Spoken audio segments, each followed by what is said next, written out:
Okay, do you want to double check your audio because there was some odd feedback just then? Okay, does it sound okay right now? Now it does, yes. Okay.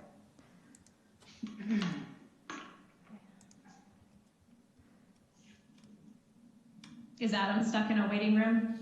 I'm checking, but I don't see him in there either.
Sorry about that.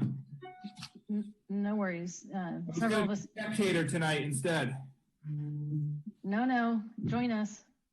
All right.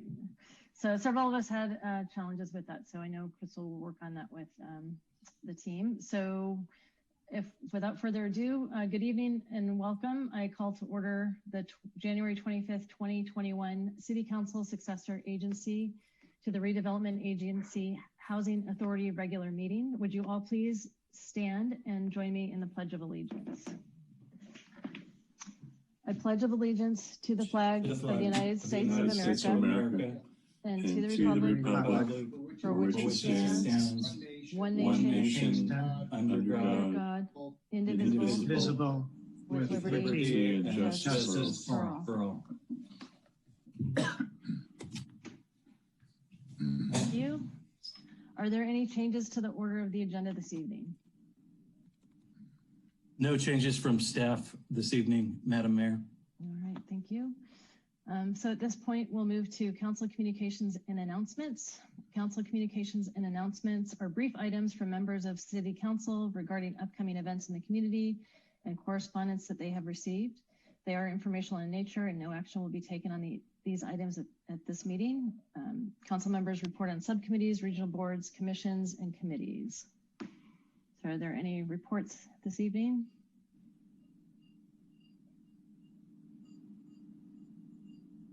All right. Seeing none, I will share with you that at our last meeting, we discussed how we want to discuss an agenda item. To that end, I will now remind us all of the procedure upon which we agreed. At the top of each discussion tonight and in future meetings, I will pre-announce the procedure until such time it becomes habit. The procedure that I will lead us through will be the following. We will receive a presentation and report from staff.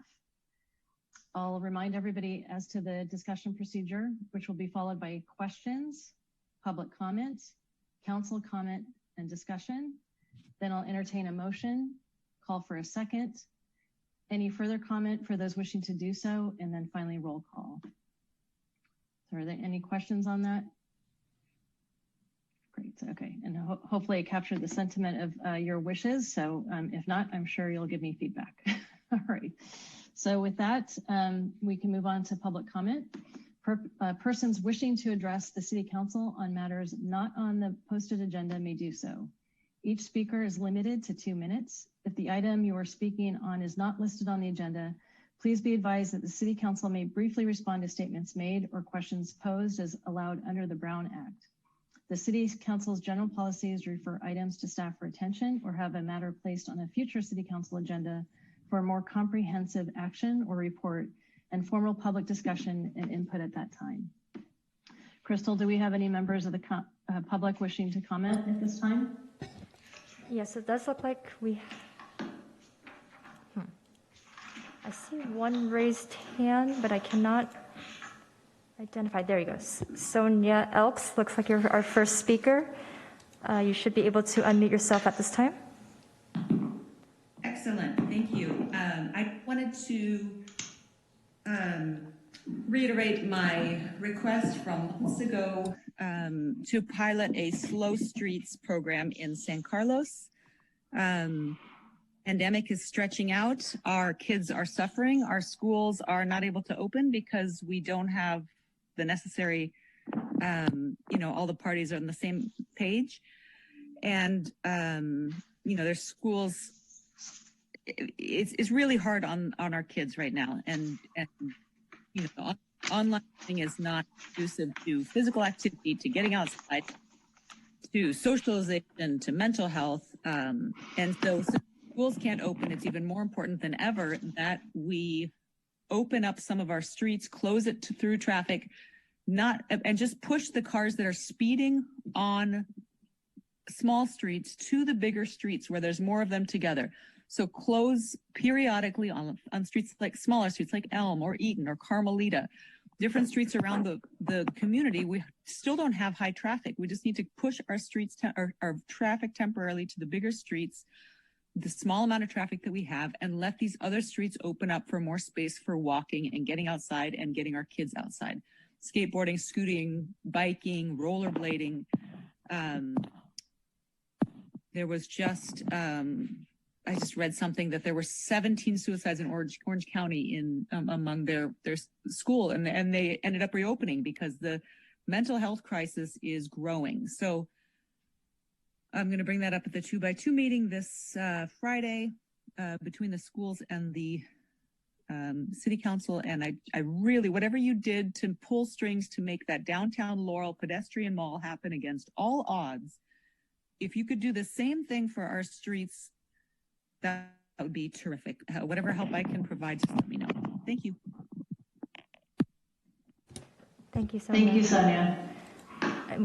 It looks like we do have another request to speak.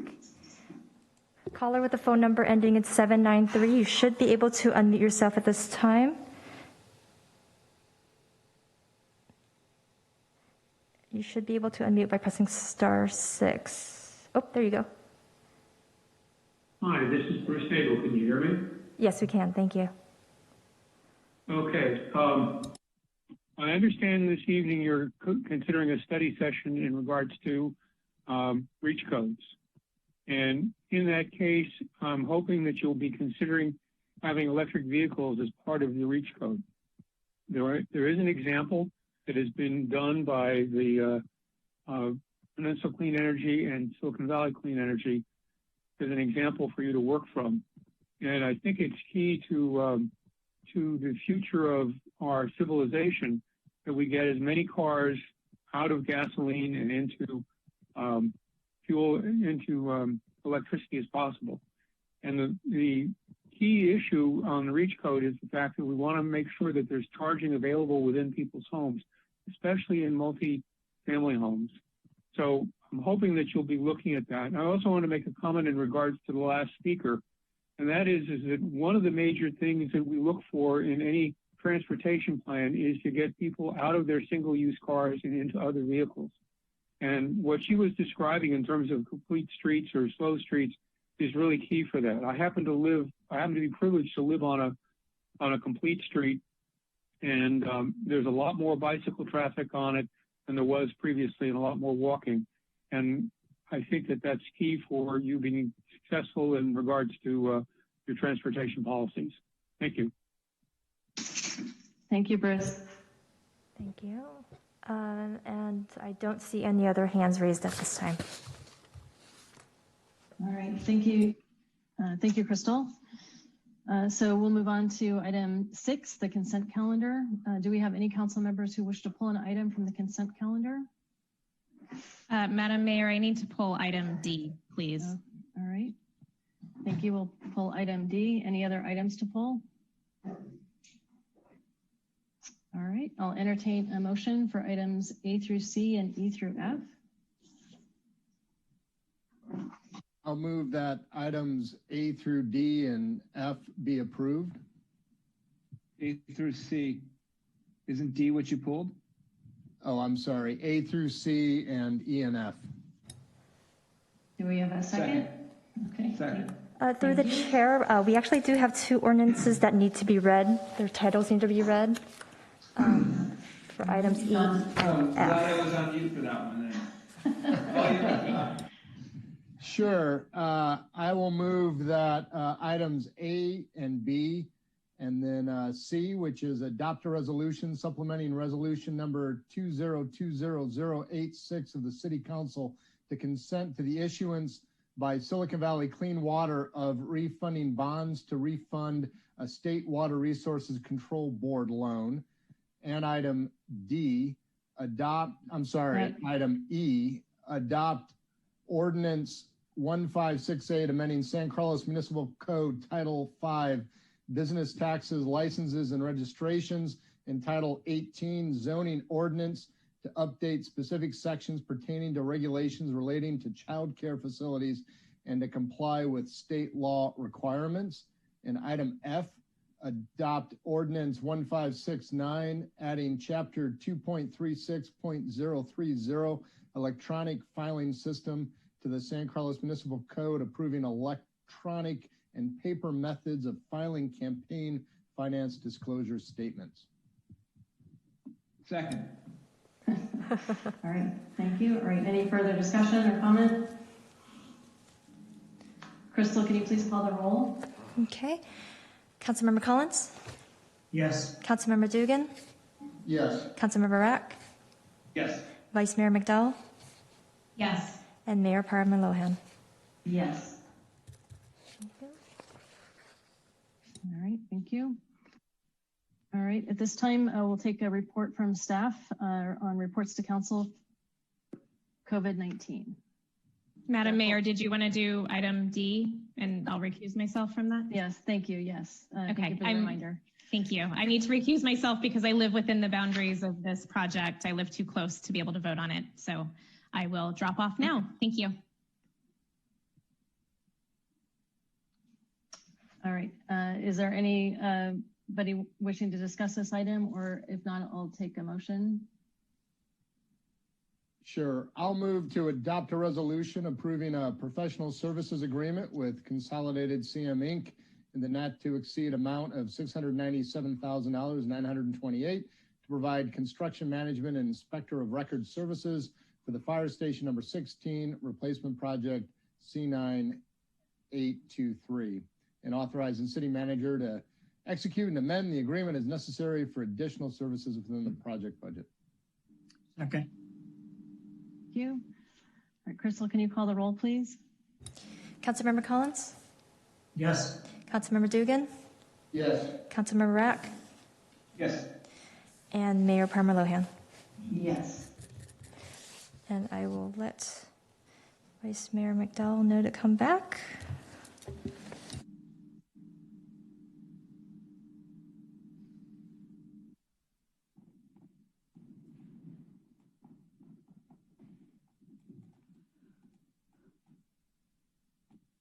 All right, thank you. Welcome back.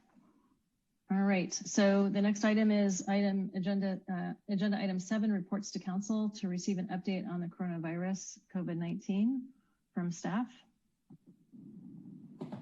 Jeff, will you be giving this report this evening? Actually, it will be myself, Tara Peterson, Assistant City Manager. I'm just trying to, Crystal, if you wouldn't mind just going to the one slide, that would be great, rather than me try to figure out how to make this happen. Thank you. So today, the state lifted the regional stay-at-home order and the curfew, which was known as a limited order, that has been in place since December 17th. The reason for the change is that ICU availability at hospital levels are improving. We don't have the actual numbers. Those are going to be released later this week, but they've been going very well, and we have reached the level that the state feels we're safe to reopen. Effective immediately, San Mateo County is now in the purple tier 1, which is still widespread, but under purple tier 1, services and activities such as outdoor dining and personal services like hair salons can reopen as of today. The county's list of allowed activities has been shared through our city communications channels. So that is out there. It's also, of course, up on the county's website. And just for information, the San Carlos School District continues its distance learning program. So with that, I can answer any questions. Thank you, Tara. Are there any questions from council?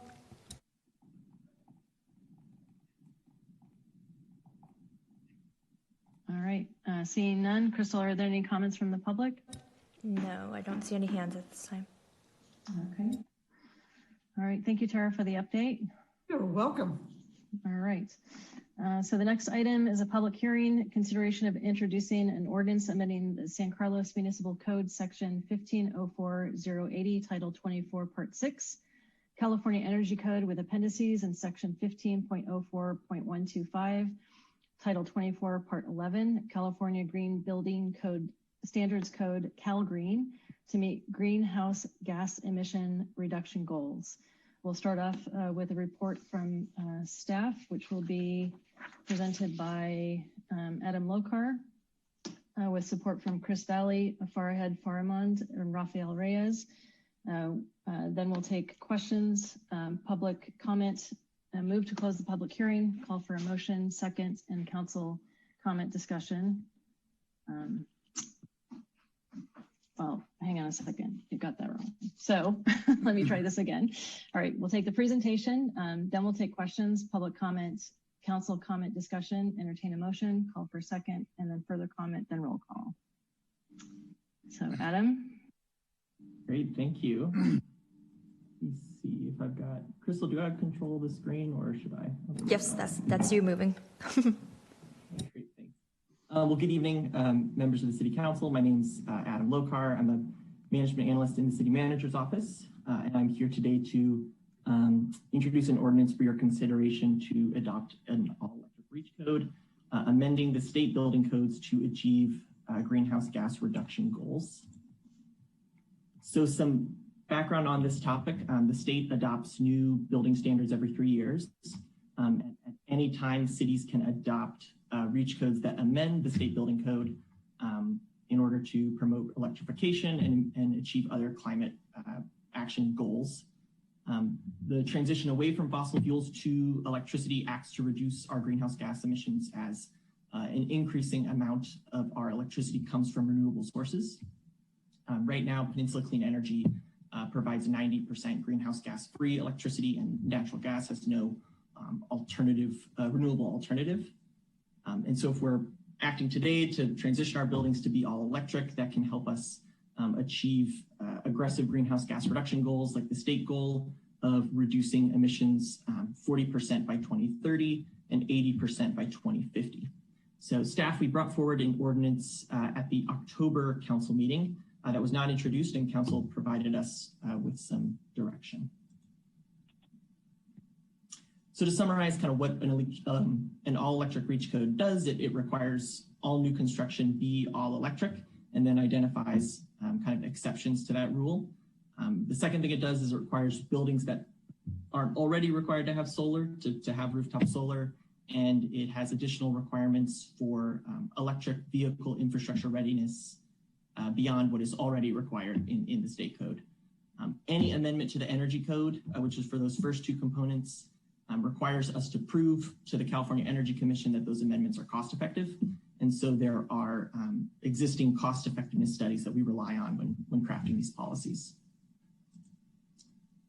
So at the October meeting, council had a number of kind of concerns and questions regarding the REACH code ordinance, mostly around the timeline for implementation, what projects currently in the pipeline are subjected to its requirements, the inclusion of residential reconstruction into the REACH code, the exception for scientific laboratories to use gas, given the nature of the biotech development in our city, the adequacy of EV charging requirements given the state's timeline for EV adoption, electric vehicle adoption, and then various other concerns with electrification on residential buildings. So council directed staff to kind of do more research, more community outreach, and return with an updated ordinance. And that's what we're here to do today. So we went out, we put a community survey out on our Shape San Carlos platform, just to ask the community about the REACH code requirements and any potential amendments to that ordinance. And kind of moving left to right here, we saw support for the all electric requirement, but at the same time, people seem to favor an exception to still allow gas for cooking appliances and fireplaces. The community was somewhat mixed on including kind of 50% rebuilds, but we did see strong support for both the mandatory solar requirements and the electric vehicle charging infrastructure for new construction. We also reached out directly to the building industry for feedback, and we heard some of the most frequently shared concerns was PG&E's ability to provide sufficient electric infrastructure or just timely service, and also some of the impacts to projects that are already going through the design process, having to kind of shift and change to new codes. And then just generally a sense of a preference among the building industry for this transition to be more market-based on a project-by-project basis. So the proposed ordinance that we're bringing forward today, we did make 8 recommended staff changes to that ordinance based on the feedback we received. So what this ordinance does is it requires all electric new construction and includes what we're calling substantial 50% rebuilds. The exceptions to that rule are still laboratories can use gas for space conditioning, but they need a third-party verification with that exception. We also accept projects where it may not be code feasible to go all electric. Restaurants and employee kitchens can still use gas for cooking appliances.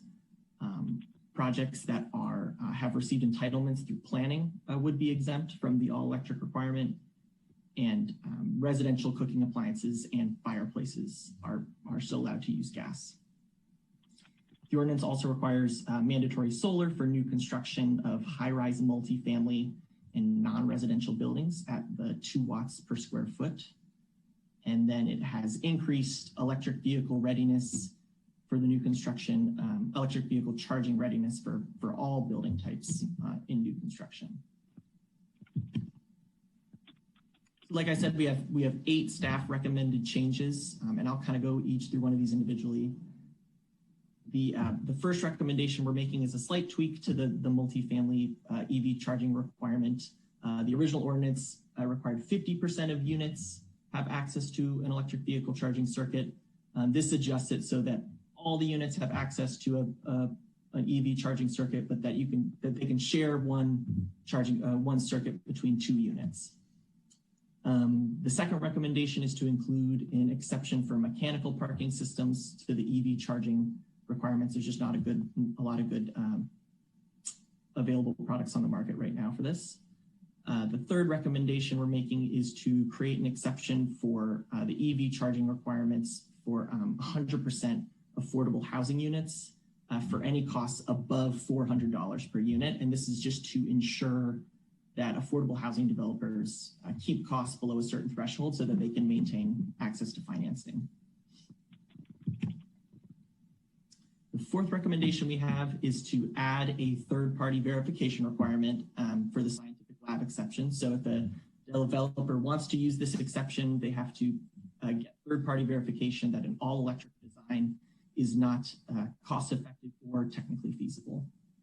So this is just really to ensure that this exception is only used when truly necessary. We are also recommending removing the exception for public agency-owned emergency centers. We've just found that it's technically feasible and fine to build an all-electric emergency center that has sufficient backup power and is resilient to things like power shutoffs. We're also recommending exempting projects that have received planning entitlements. We heard from some developers that once they have invested a certain amount of time and resources into designing a project, that kind of going back and changing their designs once they've received entitlements is challenging to then adhere to the REACH code requirements. Our seventh recommendation is to change the language around residential reconstruction. It was pointed out at the last council meeting that this could inadvertently apply to certain home remodels. So we've clarified this language to say 50% rebuilds, where if a building is 50% of the framing or 50% of the foundation is replaced, then the REACH code requirements would subject those projects. The eighth recommendation we have is to provide an exception for residential cooking appliances and fireplaces to still use gas. And then an additional option that council can consider that was not included in the ordinance, it kind of came up after we had done a majority of our outreach. So we'll look for council's direction on its inclusion is an exception for accessory dwelling units. And the intention here is just to prevent any sort of unintended, regulatory barriers to the development of new housing. So the action before you tonight to be considered is introducing an ordinance amending the San Carlos Municipal Code, Title 24, Part 6 and Part 11 to meet greenhouse gas emission reduction goals. Should council move forward with introducing an ordinance tonight and eventual adoption, the immediate next steps would be to prepare and submit the REACH codes to the California Building Standards Commission and the California Energy Commission for approval. And then the ordinance would go into effect upon approval by the California Energy Commission or within 30 days. And at the same time, staff would begin outreach to developers with projects currently in planning to ensure that all of them are made aware of the new requirements and can adjust their designs accordingly. So with that, I'll open it up to any questions. Joining me tonight, as well as Chris Valley, our building official, and Farhad Faramand of TRC Companies, and Rafael Reyes of Peninsula Clean Energy. Thank you, Adam. So any questions at this time for staff from council? All right, I saw Councilmember Rack. Adam, thanks for the presentation, and I appreciate all the work you and the rest of the staff did to kind of take our comments and concerns and turn this into something new, which I think is much improved and a really great step in the right direction. So I just had a couple of questions on getting some clarification. One, can you, I know we mentioned about sort of having, if a project's not entitled, then the REACH codes would apply. But I'm just wondering, like, sort of if we say, what is the overall timing? Like, if we were to adopt this and then we have 2 weeks from now, we would do a second sort of adoption of the ordinance, like sort of official adoption of the ordinance, second reading, and then we go to the California Energy Commission, everything else. So what is it total? I mean, are we looking at like April 1 that this might come into effect? And then I'm just wondering, so projects that are in pipeline right now, as long as they were entitled by April 1, they would not be required. I'm just trying to find the right balance also between, some people have spent significant amount of money at this point, and I want to sort of be fair. I'd like to move forward with something like this, but want to be fair around the timing for people so that everyone's aware of kind of what they're in for. Sure. So yes, the ordinance goes into effect upon approval by the California Energy Commission. They say that takes anywhere from 15 to 60 days. I think more recently it's been around 20 to 30, but the ordinance would go into effect either upon approval or 30 days, whichever's later. And so if council were to introduce tonight and adopt at the next meeting, yeah, we're looking at kind of like a March, April effective date. Now with projects currently in the pipeline, there's a list there in your staff report of projects that are expected to be exempt from this based on this exception for entitled projects. There aren't any on there that are the major big biotech developments that we're seeing. Those would still be subjected to these requirements. Yeah. Okay, and then I just had one other question to kind of the cooking exception. I just want to understand. So the cooking and fireplace exception would apply to, and we've kind of lumped what we consider maybe new construction and residential reconstruction at 50%, sort of one category, right? So when we say the cooking exception, it's for all that. So it could be brand new construction. We're saying we're still recommending, you guys are still recommending to exempt cooking for that and fireplaces. And then, and that's for multifamily or single family, and that's commercial as well? Because you have employee kitchens in there. So I'm just wondering on the rationale around employee kitchens. That just seems a little bit odd for me. I guess it's a two-part question. One is you're saying it's multifamily and single family for the residential cooking and fireplace exception. And then there's a separate one. I get the restaurants. I don't have an issue with that. It's just more the employee kitchen I wanted to get some clarification on. Those are sort of, I guess, the two quick things. And then I'll pass on the baton. Yeah. So first, the residential side, we are making this recommendation based on the results from the community survey, and so we saw that there was a desire for gas cooking appliances, and so we are recommending exempting them. And it was just our kind of thinking to apply this exemption to both single family and multifamily buildings that dwellers in either housing type would appreciate this exception. On the commercial side, that there's an exception for restaurants, and that's pretty much universal around our region, along with the employee kitchens. The employee kitchen side is almost more of a technical component too. It's a little bit more challenging in general to have cooking in a commercial setting is quite energy intensive. And it's actually just quite challenging to get a big employee kitchen to run all electric, and it's a little bit easier from a technical feasibility standpoint as well to have those continue to be gas. I guess I'm misunderstanding what an employee kitchen is. Is it just like I have an office building and I have like my little break room kitchen on each floor, or are you talking about more of a commercial kitchen that is done for catering or other things like that? I'm thinking more of a cater, like a large kitchen that may be like preparing meals for a lot of people. Okay, that makes sense then. Okay, I always thought you were just saying like some of the biotech developments or their break room kitchen had to be, you were exempting for that. It sounds like that's not the case. It's just for a commercial kitchen. Right, I believe so. I don't know if that's my understanding of it. Yeah. Okay. So, I mean, I guess as long as we can clarify that in the ordinance, I'm fine with that kind of approach for commercial kitchen. Thank you, Mayor Parmer-Lohan. Councilmember Collins, and then we'll go to Vice Mayor McDowell. Thank you, Madam Mayor. Adam, I just have a few questions. There was a discussion in the community survey about the size of gas water heaters versus electric and the size of gas furnaces versus electric. Can you give me an idea of what the differential is and how much bigger one is than the other? So generally it's not necessarily that the size of an electric water heater is typically a tank, and it's pretty comparable in size to your conventional gas tank water heater. But a heat pump electric water heater is absorbing heat from the ambient air around it. And so it can't just be shoved into a closet. So oftentimes it needs to be placed outside, or it needs to be placed in a garage most frequently. And so that's usually kind of the constraint there. Okay. And in thinking on a national basis, where does California fit in terms of our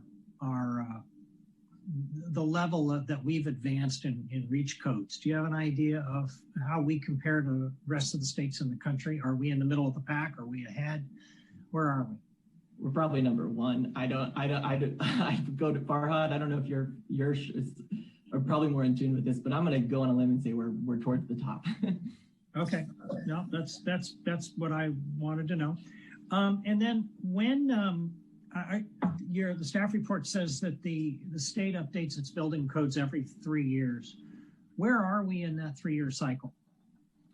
So the last REACH codes, or the last state code cycle was adopted in 2019. It went into effect January 1st, 2020. And so the next in 2022 is when we will look at adopting the next code cycle, and it'll go into effect January 1st, 2023. And something to note with this too is that any amendments to the state building code need to be adopted every 3 years as well. I thought you said every 3 years. The last one was 2022, or excuse me, was 2019. So wouldn't 3 years be 2022? Or do we just relook at it? It's adopted in 2019 was the last one, and it went into effect January 1st of 2020. So the next code cycle will go into effect January 1st, 2023. So we're 1 year into that cycle. Okay. Last question is, there was a discussion in the comments about electric vehicle users living in multifamily units, and somebody asked, who would pay? Is that something that would be wrapped up in renter fees, or would there be a meter on it, or somebody would use a credit card? How would that work, or is it variable? I'm guessing that would be determined between the building owner and the tenants. I'm sure if the building owner pays for it, it's just a perk for the tenants. Otherwise, it's tied into the tenant's meter. I don't know, Raphael, if you're on, if you have maybe more insight into this. All right, coming on. Yes, happy to answer that. So there are varied practices. Some properties will charge the equivalent of a pet fee. Others will allow people to set up accounts and then pay for the electricity usage based on those accounts. And there are a couple different ways to do that. One point of correction on a prior question, which with regards to how far advanced California is on REACH codes. It is true that REACH codes are more widely adopted in California than elsewhere, but California is farther behind many states with regards to use of electric appliances, with about an estimated 50 to 60% of homes across the country being all electric today. I'm wondering, that seems almost incongruous with what we're trying to accomplish. Is there a reason? In other words, is natural gas less plentiful in other states and it's easier to use electricity? I can't speak exactly to the history, but there's a long history of use of natural gas in California, which hasn't been true in many other states. Maybe the question is more, where are we in terms of our building codes and the direction we're trying to go, rather than the actual usage? And is it fair to say that we're pretty advanced? Yeah, certainly California has a long history of being more aggressive on building codes than many other states. Okay. All right, thank you. All right, Vice Mayor McDowell. Thank you, Madam Mayor. And I wanted to start by saying thank you very much for all of the outreach that staff tackled over the last couple of months. I'm very impressed with the volume of survey responses, and I think that's really provided some valuable input to our process. I have two short questions and then one maybe a bit longer. I received a lot of questions about generators and if those will be permitted to run on natural gas. So could you just give a quick clarification on that, please, Adam? Yeah, sure. So the REACH code does not apply to backup power generation. And so all fossil fuel generators are still allowed under the REACH code. Okay, great. And then my second question is, with the exception that says cooking or fireplaces, that is indoor and outdoor cooking, like barbecue grills, would still be allowed to be gas, and indoor and outdoor fireplaces, such as outdoor fire pits that run on gas, that would still be allowed. Is that correct? Yes, that's correct. Okay, great. Thank you. And then my third question is, I know that we looked at the Menlo Park model for REACH codes, and I believe part of their code has an appeals process for special circumstances where a homeowner might not be able to install all electric. The last time we covered this topic, I discussed a resident who needed her pool heated year-round for her son's therapy and wasn't able to find electric solutions for that. So what are your thoughts about adding an appeals process to the code and following the Menlo Park model in that aspect? Yeah, it's something that we could look into at the staff level should council direct us to do so. We don't have an option for an appeals process ready for you tonight, though. If someone, sorry, just to quickly follow up. So if someone, they couldn't even come to the building official to talk about some kind of an exception. There's nothing in the code for special circumstances. That's right. It's pretty restrictive as it's currently written. Maybe Chris can answer that a little more thoroughly. Yeah. Well, with this ordinance, there's always room for discussion. To answer that question, I think perhaps more clearly with the scenario that you've provided. Regarding the therapy pool scenario. Am I answering your question? So your response is there's room for council to discuss adding some kind of an appeals process. I'm sorry. You presented a scenario where there was a pool requiring a gas heat source of some sort. And what I'm trying to get at is that there's my reading of this ordinance, the way it's written, is that there is some room for discussion when we have an existing home that is installing a pool. So Chris, would that be at staff level or does it need to be a council consideration for this ordinance? My take on this is that this is at a staff level. Okay, very good. I hope that answers your question, Sarah. It does. I think it's something that I will circle back on during council discussion, but thank you. Thanks, Chris. Yeah. That concludes my questions, Madam Mayor. Okay, thank you, Vice Mayor McDowell. Councilmember Dugan? Yeah, thank you. And I would just echo the comments. I thought staff did a great job in this report and the community outreach. It was very helpful to get everything in one place like this. So thank you for that effort on this important matter. So I do have a list of questions. I think they'll be pretty quick. So on the EV sharing in multi-units, the proposal is to just 50% hookups, but that they can be shared. Does that actually make it easier for, say two neighbors are sharing and it's not really working out because they're splitting the utility bill or what have you, or they both want to charge at night. Does having it already wired like that, does that make it easier to then add an additional hookup if the one next to it's already wired, or would it require additional load and probably doesn't work that way? That's a good question. I'm Raphael. I may pull you back in here to answer this one. Yeah, sure. It does not lend itself to easy addition of additional circuits. Certainly there will be conduit and it may be relatively easy to run the circuit, but the panel won't be ready for that additional circuit. So there are, under the model codes that we have, basically two tiers. One is it says dedicated EV ready spaces, and the other is a step down from that, which is this notion of shared EV spaces. And several cities have opted for the shared EV spaces, which is very good in the near term. In looking longer term with high penetration of EVs, there will be more contention for those spaces. But it does reduce the overall electric load, and it would mean lower costs at the time of construction. Okay, and then are there any underlying assumptions in how that actually works? I mean, I can kind of see it in a rental context where it's like a building amenity that, you know, management can allocate or maybe charge additional for or something.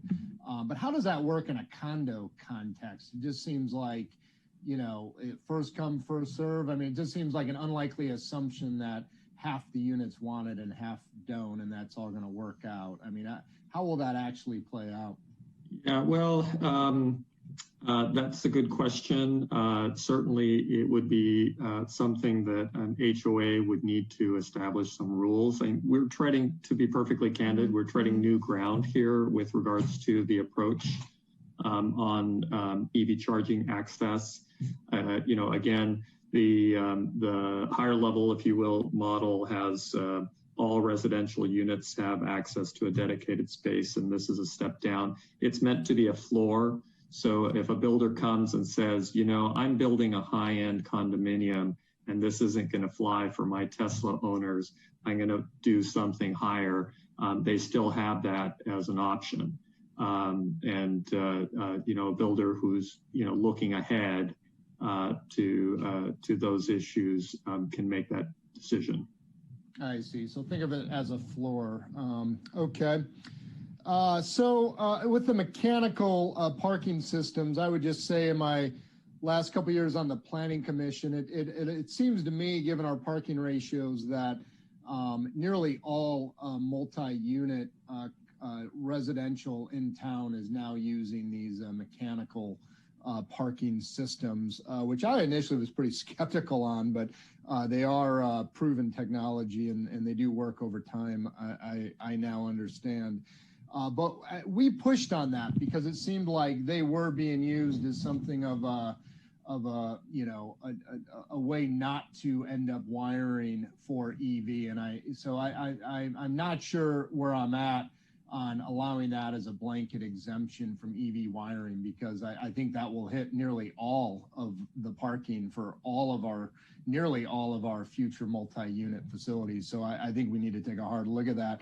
And one thing we came to on the Planning Commission was, and we had like the vendors of these systems in the room at the time, was they can be pre-wired for adding EV later. And then, you know, that would be a nominal additional expense when the system was designed and installed. And then the EVs could be added as the tenants wanted them downstream. Whereas if they installed one that wasn't, I believe the term we threw around was pre-wired. If they weren't pre-wired, you know, in some cases, like the whole system would have to be replaced to allow for EV charging. Was that probed or considered in your recommendation? Not something we didn't look at an optional pre-wiring for the mechanical parking systems. Okay, because I'll just, you know, we can discuss this later, but that exemption will virtually eliminate the requirement for EVs for our multi-unit buildings for most of them. I don't think I saw a multi-unit project without a puzzle lift system in the last couple of years on planning. This one's maybe for Chris. So I was wondering the standard on 50, this is for residences. As I read it, the exception is as long as you're disturbing less than 50% of the walls or foundation, you would have an exemption. And I was just wondering why we would, like, is that a good standard? Is that clear? I want to make sure we have an objective standard. Wherever we draw the line, it should be objective and not subjective, so people can plan for it. That's kind of my going in thought. And 50% of walls or foundation, you know, there's kind of 4 walls. 50% means, you know, if you disturb 2 of them, have you triggered this or have you not triggered this? It just seems like maybe square footage or maybe it's 60% of the walls, or just something where, you know, if you push out 2 of your walls, have you definitely triggered this or not? Can you just explain how that would play out a little better? Because 50% just seems like perhaps that would be subjective. Actually, the revised language of this is the contrary. In my opinion, at least, as the person who will be, you know, looking at these plans and, you know, enforcing this ordinance, 50% is a good measuring tool to use when you're looking at the structure as a whole and determining that more than 50% or 50% or greater is being removed as part of this project, or affected or altered. Then and what I'm talking about is, you know, load-bearing type walls, not necessarily interior walls. So the 50% rule is we've always applied it to the load-bearing, you know, structure, perimeter walls and so forth. Speaking as somebody who will be, you know, enforcing this, that number, the 50% rule is, or the 50% language is not necessarily subjective. It's a good measuring stick to use to apply or to use to determine if a project is applicable to the REACH code. But like, for example, if, so I'm doing an addition and I want to push out my rear wall and my side wall just a couple feet. So maybe in total, I'm adding 20% square footage to the house, but I've pushed out the back wall and one of the side walls. Is that 50% threshold triggered or not? The scenario that you've just provided is not reflective of a project that's affecting more than 50% of the existing structure. You're just doing a single story bump out, that's not subject to the REACH code. Okay, even if I'm bumping out 50% of the load-bearing exterior walls.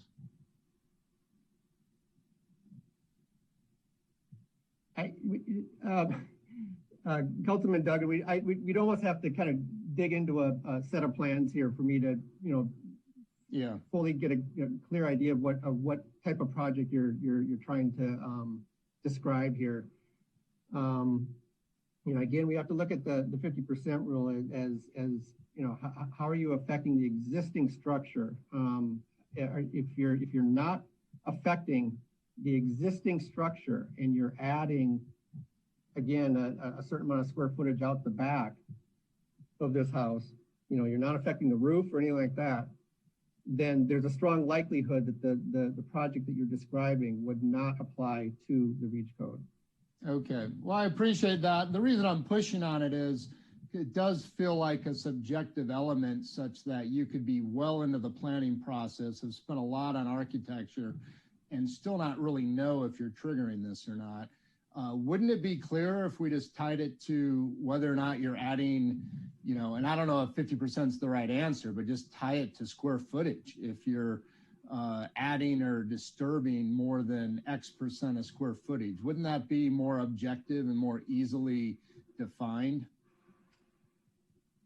Well, the 50% rule, I mean, you can look at the square footage of the structure as a whole and apply the 50% language to that, to the square footage. So yes, the square footage falls into play here with how we're applying this language. So I'm not sure if that fully taps into what you're getting at here, but yeah.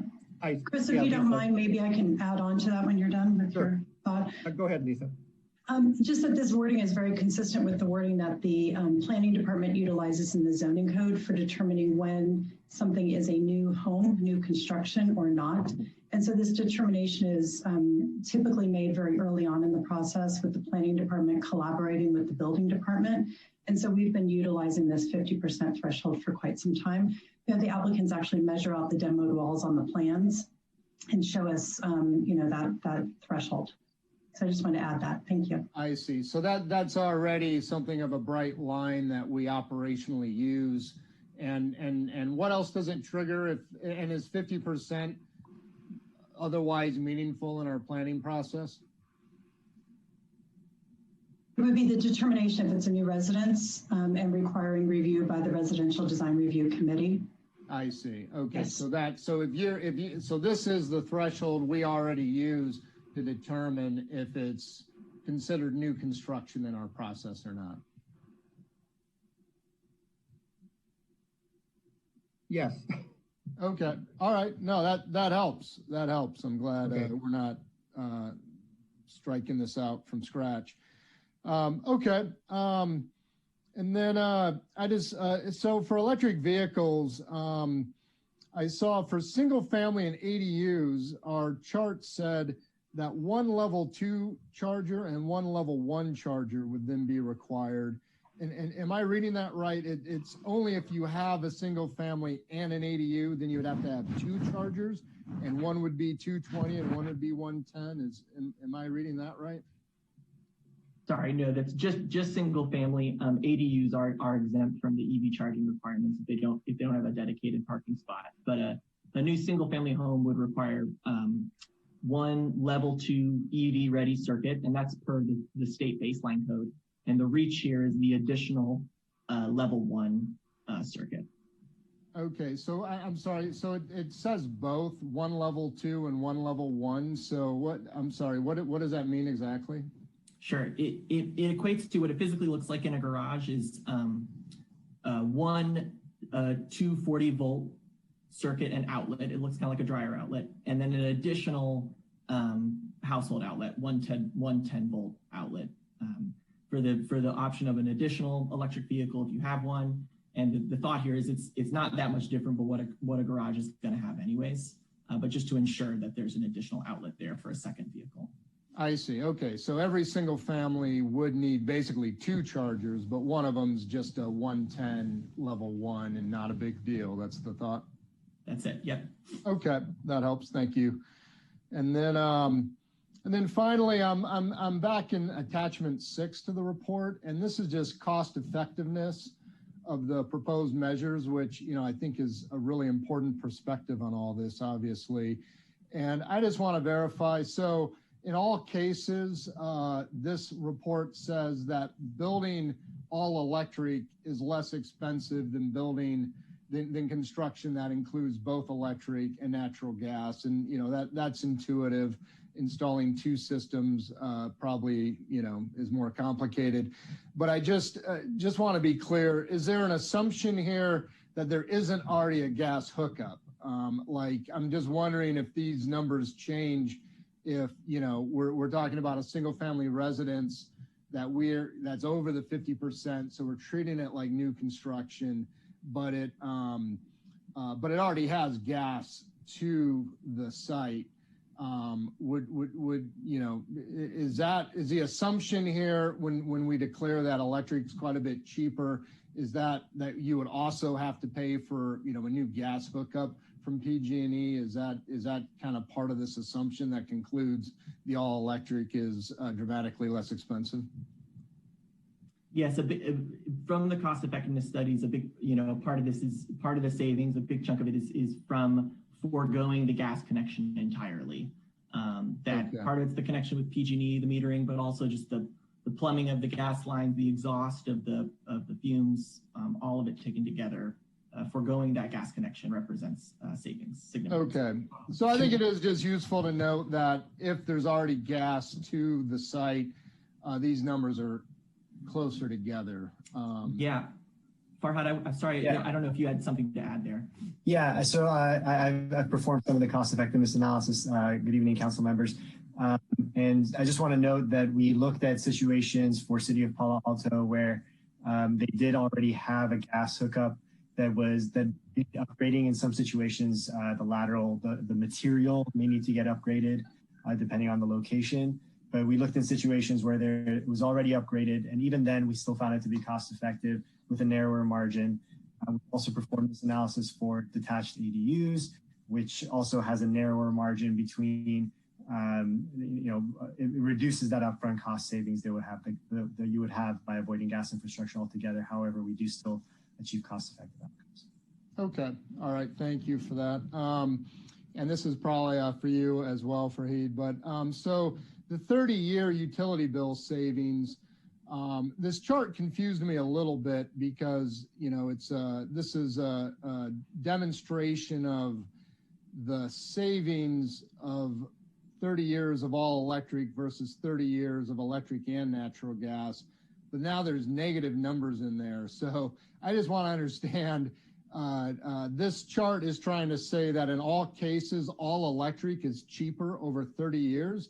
And if that's true, you know, I'll just say that runs counter to what a lot of people in town think. A lot of people in town think that natural gas is less expensive for their needs, and they think all electric would be more expensive on a monthly basis. So I'm wondering if, you know, number one, is that what this chart is saying? And then number two, what assumptions are in that? Is that assuming some of that is offloaded onto solar? Is that assuming that electrical is becoming less expensive over time, whereas gas becomes more taxed over time? Like what assumptions go into this conclusion that electric's cheaper over 30 years?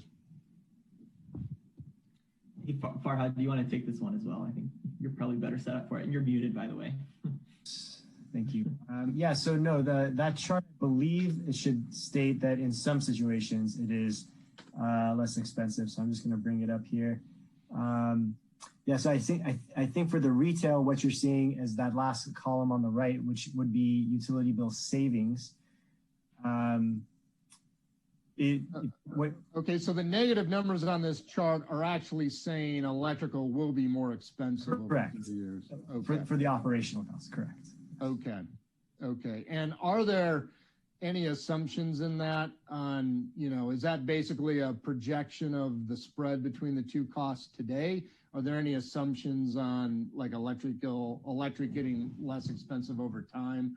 Or is all this kind of neutral based on today's data?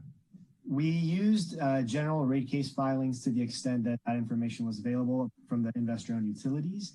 And that percentage increase was somewhere on the order of 3 to 6%, just going off memory, for the next few years, and 1% for the next 15 years if it's non-residential buildings going forward, and 30 years for residential. It's based on historical best estimate of how utility rates will change in the future, but they are relatively conservative assumptions. If we adopt a high electrification scenario going forward as a state, we'll see that natural gas rates will actually climb much faster than electric rates because we'll improve our utilization of our electric infrastructure while there'll be less customers maintaining the gas infrastructure.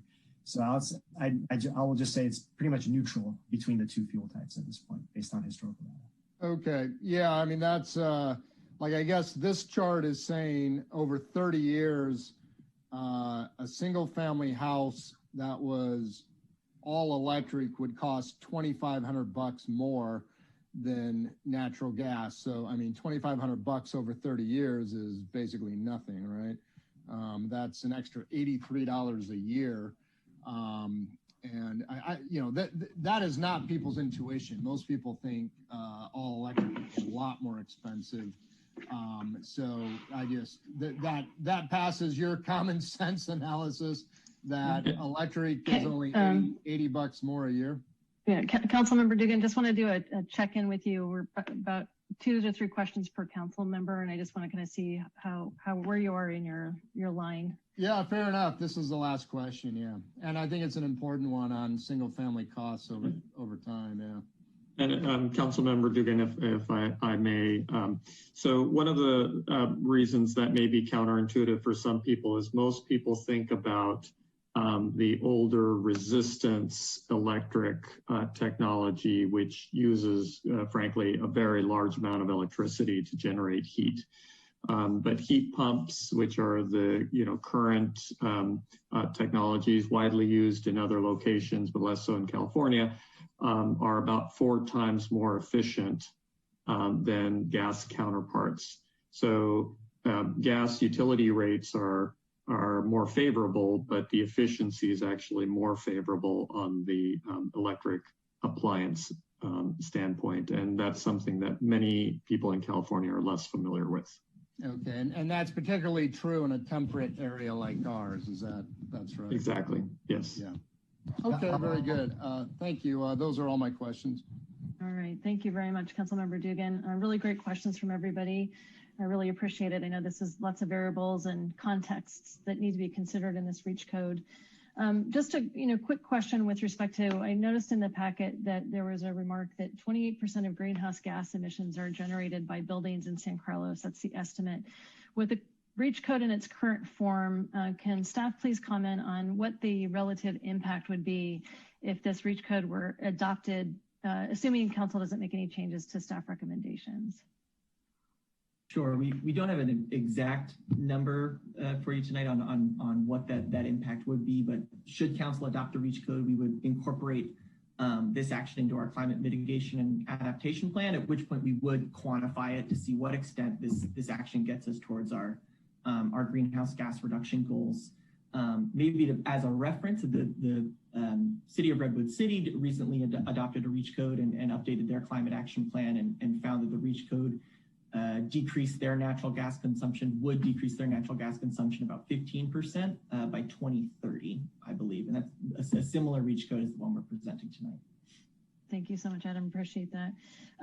The other question I have is Governor Newsom just declared that by 2035, all sales of new cars should be electric vehicles.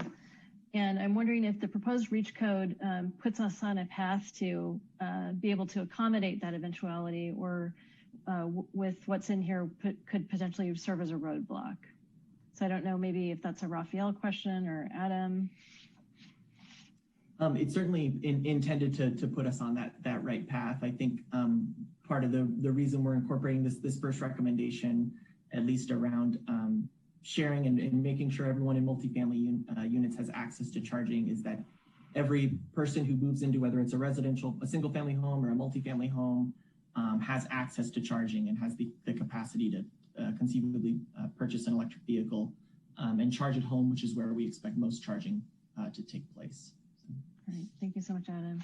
And then one last question. This might be for Raphael. So, obviously a lot of concern with respect to the cost and the impact to consumers and, on the commercial side. I'm just wondering, Peninsula Clean Energy has a number of its set of programs, Raphael, that might address some of these things. And I'm wondering, how do you partner with cities who adopt these REACH codes to help educate the community about these opportunities? Thank you, Mayor Palmer-Lohan. So a couple things. First of all, obviously for the city organizations themselves, we're offering technical assistance and incentives support with regards to adoption and implementation. For residents, there are several things. We have ongoing electric vehicle incentives for affordable housing. We have incentives that cover even meeting the REACH code for the EV portion, which is net new cost. On the electric appliance side, in new construction, costs are lower. So we aren't providing incentives there, but we do provide technical assistance for developers and designers to learn about how to build all electric buildings. And that's an ongoing effort at allelectric.org, where we have a portfolio of experts to assist at a detailed level designers and developers. And then that's separate, of course. This is all for new construction. And then we have a separate set of incentive programs for both appliances and electric vehicle charging for existing buildings. Great. Thank you so much, Raphael. I appreciate that. All right. Any additional questions from council at this time before we move to public comment? Madam Mayor, if it's okay, we'd like to take a moment. Chris just wanted to clarify one of his answers from earlier. Thank you. Thank you, Tara. I think it was a misunderstanding of Council Member McDowell's question directed toward me about, once again, the pool heater. Adam Lokar stated that there currently is not an appeals process with this ordinance. And Adam, if you can please correct me if I'm wrong with that statement. You're good. Yeah, that's right. Okay. All right. So perhaps you could restate your question, because I believe I misunderstood it, and I think I provided you with an inaccurate answer with regard to an appeals process that can be addressed at staff level. That was not my intent. Okay, no, I appreciate that. It was something that I wanted to circle back in discussion as well. So this is great. So my question is, the Menlo Park REACH code has an appeals process in it. And I'm wondering, my question to Adam was, did we consider adding that to our ordinance?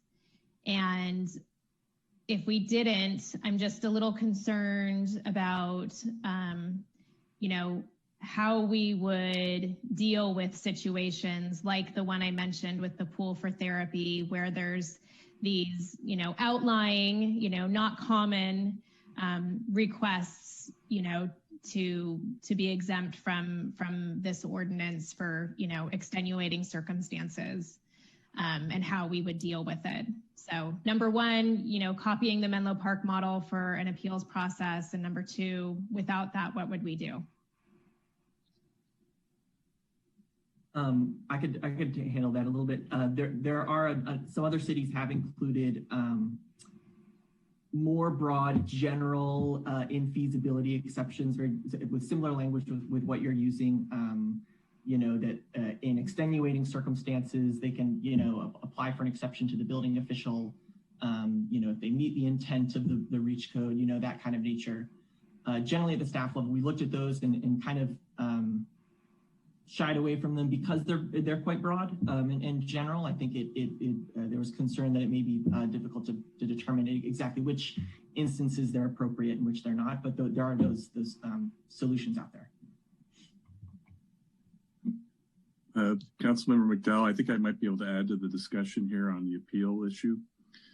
In our general code, we have when there's a discretionary decision that is appealable automatically through our code. So like we were talking about the 50% threshold, for example, if someone's doing a major remodel, and the staff makes a determination that it does meet the 50% threshold, the resident would be able to file an appeal of that discretionary decision.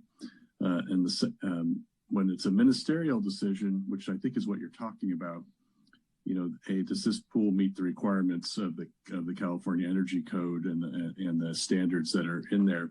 That would not be appealable under the current code. And you could, maybe this is what the other cities did. They made it a discretionary decision on that point. And then the other aspect of it is the code. I think this is what Chris said earlier.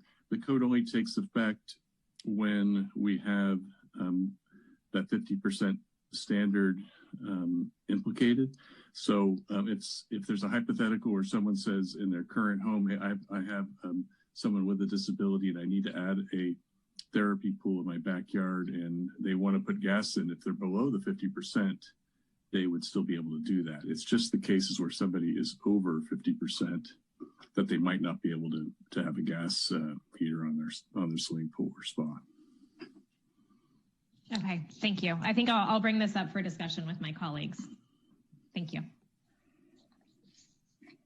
All right, so if there's no further questions from council, Crystal, is there people who are wishing to make public comment at this time? Yes, it does look like we have 8 people, or 7, 8, 9, 10. Oh, okay, lots more people adding in. So we'll go ahead and take our first caller. As a reminder to everyone, each person will have 2 minutes to address the council. And if you can use the timer bar that's going to be visible on the slide as a guide, that would be appreciated. So first up, we have Joe Benson, followed by Elaine Salinger. So Joe, you should be able to unmute yourself at this time. There you go. I should be unmuted. Yes. By the way, I'm using my wife's Zoom. So my name is Robert Benson, or Bob Benson. I'm a 40-year resident of San Carlos. My background is engineering. I have a BSME and a graduate business degree. Started 5 companies, And people think of me as the ultimate rational guy. I'm also an Eagle Scout, and I consider myself an environmentalist. So my issue with this is, I heard the cost benefit analysis, and I question, like the councilman, that generally heating with gas or electric is about 4 to 5 times greater than gas. And I'm concerned that the optics on this, where we let wealthy people get gas for stoves and fireplaces, and then the less wealthy people pay more for heating, which they have to have, and water heating. And I just question whether we've done a good analysis on that. The other thing, so I'd like to hear from California Clean Energy on that, or the analysis is how they did that. And then the other thing is how much, if we do this, how much gas will we really save, and how much will that affect the temperature of the globe? I know we're trying to save that, but I have some questions about whether this will have any impact on that, because depending on how you do the studies, you can come out a lot of different ways. I also have solar, and I've experienced the fact that there was 5 days when I got almost zero solar out of my system. Where does California Clean Energy get their electricity when we have a situation like that, when it's either raining or there are fires that have soot in the air? It seems like we're doing a little virtue signaling here that maybe it's not going to be cost effective. Thank you. Thank you, Bob. So next up, we have Elaine Salinger, followed by Ellen Dooley. Elaine, you should be able to unmute yourself. Great. Hi, my name is Elaine Salinger, and I'm actually speaking on behalf of Emna Selamy. Emna graduated from Carlmont High in June, and she's currently a freshman at UC Berkeley. And what she says is 2020 has been a terrible year. She's in class right now, by the way. 2020 has been a terrible year. In addition to the pandemic, natural disasters are destroying property and claiming lives. Wildfires tear through California, and we went through the whole alphabet for hurricane naming. All fingers point to climate change. I was actually taking a hike at Sugarloaf Peak, and I saw the Belmont fire from there. And it's no exaggeration to say that I am terrified about what the future has in store for me. I want San Carlos to do more, to adopt the strictest codes for buildings. I would like the city of San Carlos to do all that you can to eliminate our carbon output.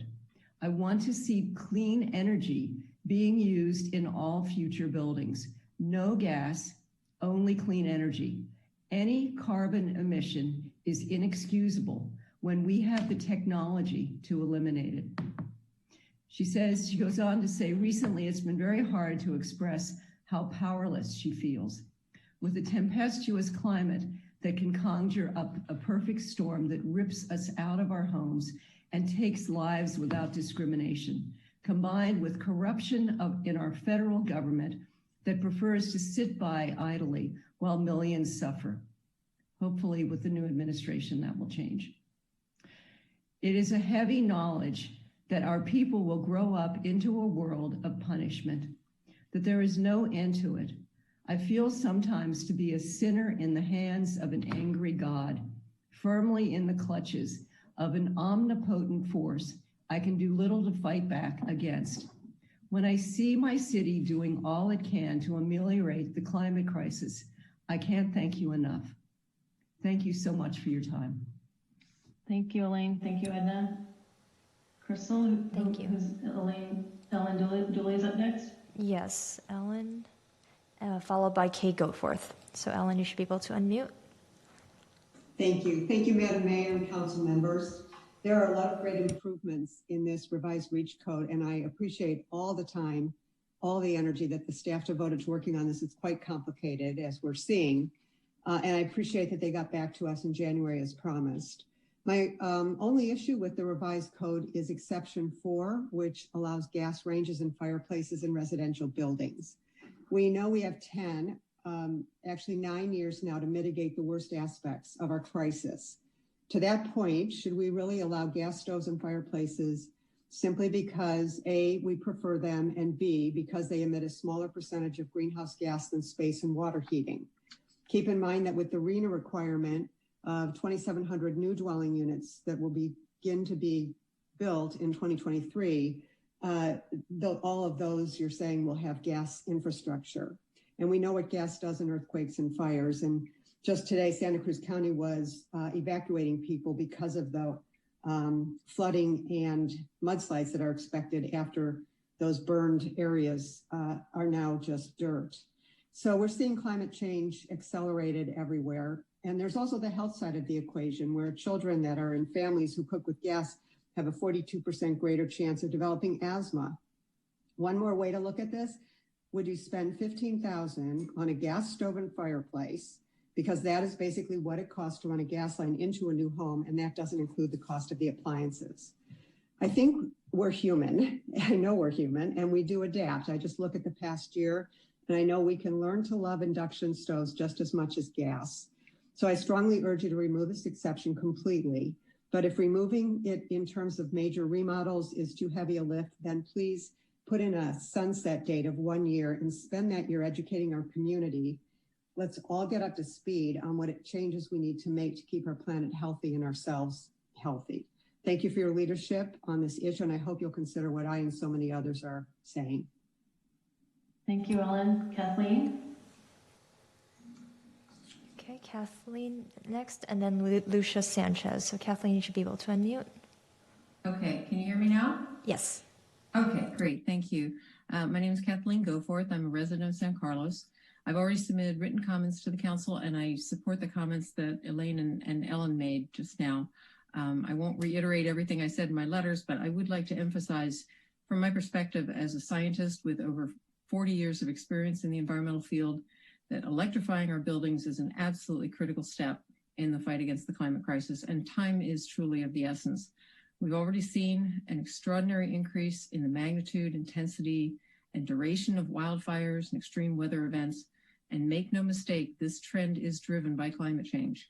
And it's easy to feel helpless and powerless in the face of something so overwhelming, but there actually are some very practical, effective, and financially doable things that we can and must do. And one of the most straightforward is to stop installing new natural gas infrastructure and buying gas-powered appliances.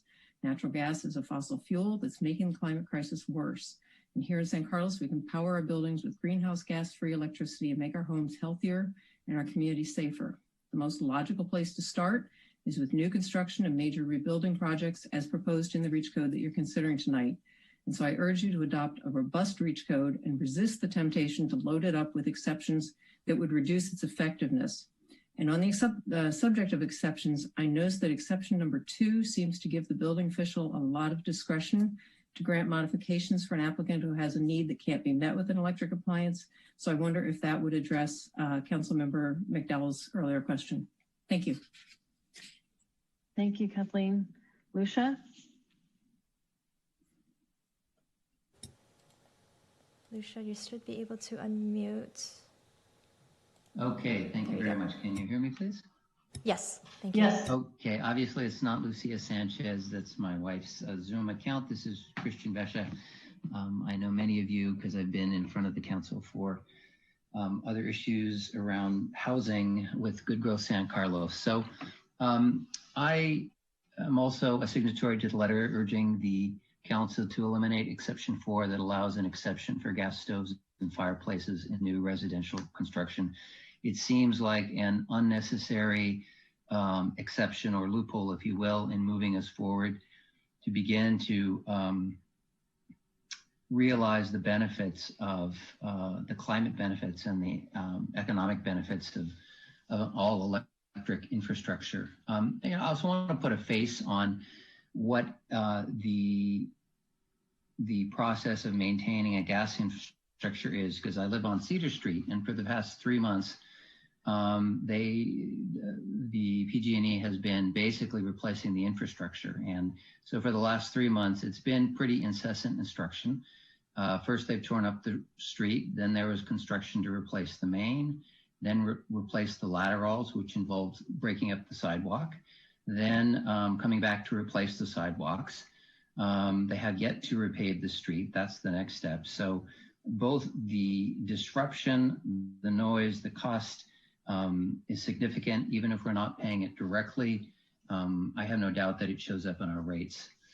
Regarding, I guess my question to the council would be, besides a survey in which 76 residents responded, 40% of whom were unfamiliar with what an induction stove's benefits are, what other voices are there on the opposite side of this question indicating that there is value environmentally, economically, to providing this exception? I urge you to consider what the experts are saying and the science in this case, and not overweight on what is really a very small sample size. So I likewise encourage you to eliminate exception 4, and I hope you'll do so. Thank you for the time to comment. Thank you, Christian. Thank you. Crystal, are there any additional Yes, speakers? we have about 7 queued up here. So Hannah Doris, you're next, followed by Sharon Revum. So Hannah, you should be able to unmute now. I guess my question to the council would be, besides a survey in which 76 residents responded, 40% of whom were unfamiliar with what an induction stove's benefits are, what other voices are there on the opposite side of this question indicating that there is environmentally, economically, to providing this exception? I urge you to consider. Crystal, we'll need to restart the timer for Hannah Doris's comments. Oh, okay. That was background coming through from the recording. Okay, Hannah, you should. Crystal, are there any additional? Yes, we have about 7. So Hannah, if you can mute your video in the background. You should be able to unmute now. I'm not sure how to do that. Or if you, okay. There you go. Can you hear me? Yes, we can. Thank you.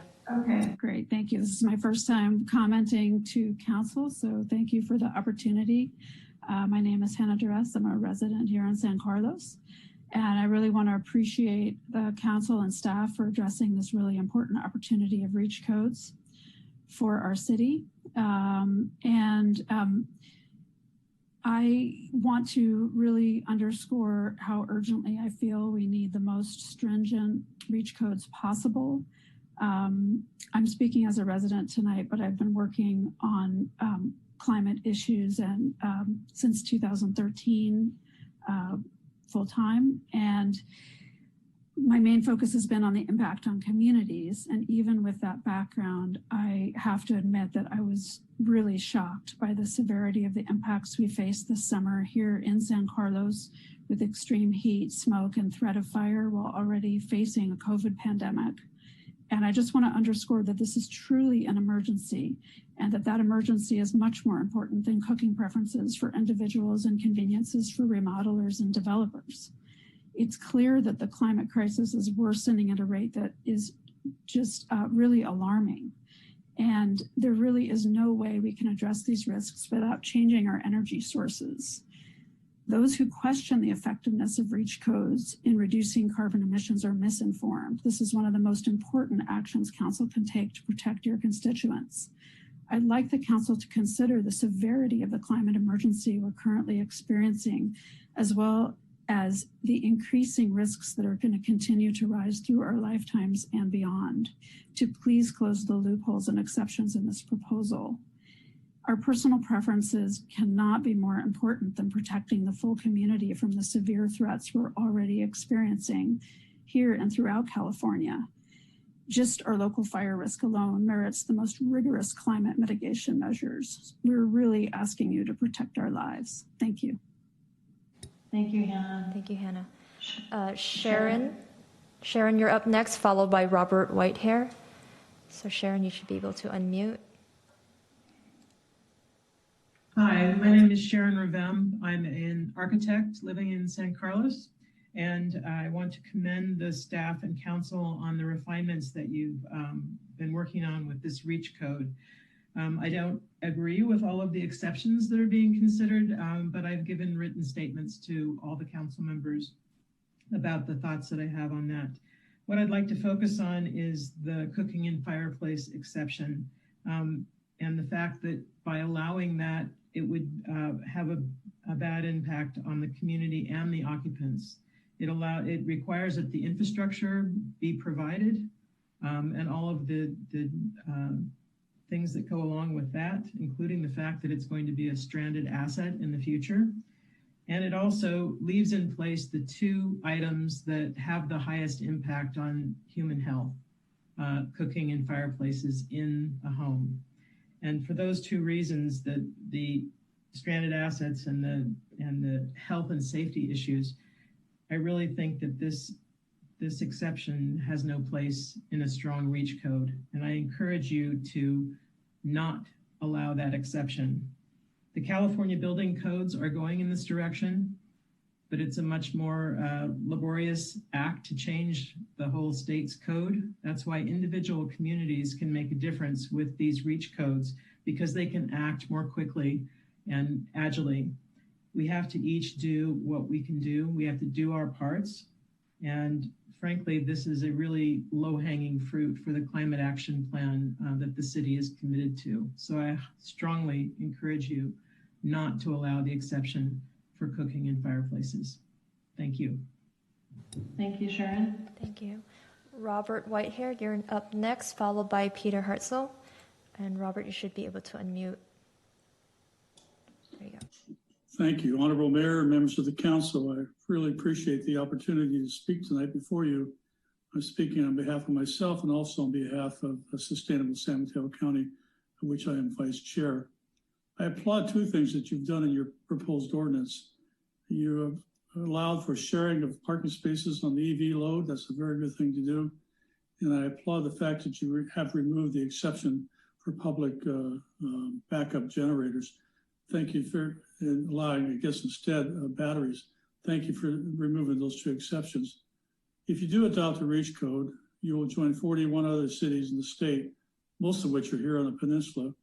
They're leading the nation in the transition from so-called natural gas, a fossil fuel comprising mostly methane, to an electrification and new construction. I want to speak directly to the exception of residential construction allowing gas appliances. I live in a 70-year-old house. This week, we will be installing a heat pump water heater to get rid of our gas water heater.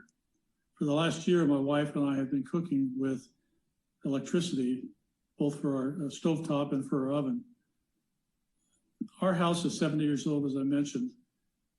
We are now in the position of having to replace everything in our house, all the gas appliances, the furnace, the dryer, and all the rest. We're well on our way. We're well on our way to that. However, I would hate to see the rest of the peninsula, especially San Carlos, be stuck in a position where all the homes that are going to be approved and built in the next 3 years are going to be around for the next 70 years, which, as Sharon pointed out, stranded assets. That, to me, that's unacceptable. I think if we were to do that now, you could avoid the predicament my wife and I find ourselves in and having to replace all our gas appliances now after so many years.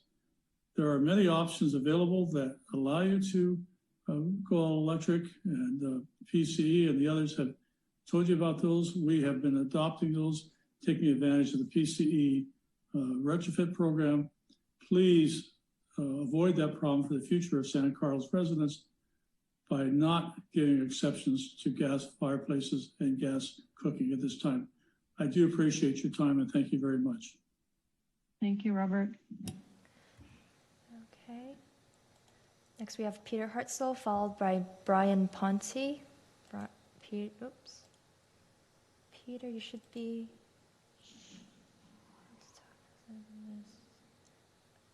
Okay. Peter, you should be able to unmute yourself. this time. Good evening, I'm Peter Hartzell.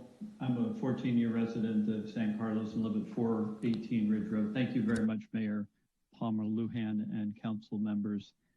I am very eager to see your action on these REACH codes. Thank you very much for taking them up and coming back in January after the initial meeting in October. I want to just reiterate the comments of most of the people who've been speaking in favor of eliminating the exception number 4. The whole goal of putting a dent in climate change is to remove the infrastructure, to go fossil free in our homes and in our communities. And the exception you put in there is working directly counter to that. I appreciate the comments on the multifamily and would, I think, looking to the future, which I hope San Carlos will do, that we put in an electric hookup for every unit. And I think the pre-wiring of mechanical parking, as Councilmember Dugan talked about, is exactly the right way to go with those as well, so that doesn't become another exception. I just want to, at a higher level, I just want to appeal to the city of San Carlos. This is my home. This is where my daughters and my wife all live. And we want to see San Carlos show courage and leadership on the climate change issue. Join the other 41 cities and the county of San Mateo that have already moved forward. I think I support Christian Vesha's comments on the use of the survey in the context of the larger data and science and experts and local advice you're receiving. I hope for bold action tonight, and ultimately, this is a starting place. There's many more things that the city can and should be doing to help combat climate change at the local level. Thank you very much. Thank you, Peter. Thank you, Peter. Brian Ponte, you're up next, followed by David Crabb. And Brian, you should be able to unmute yourself.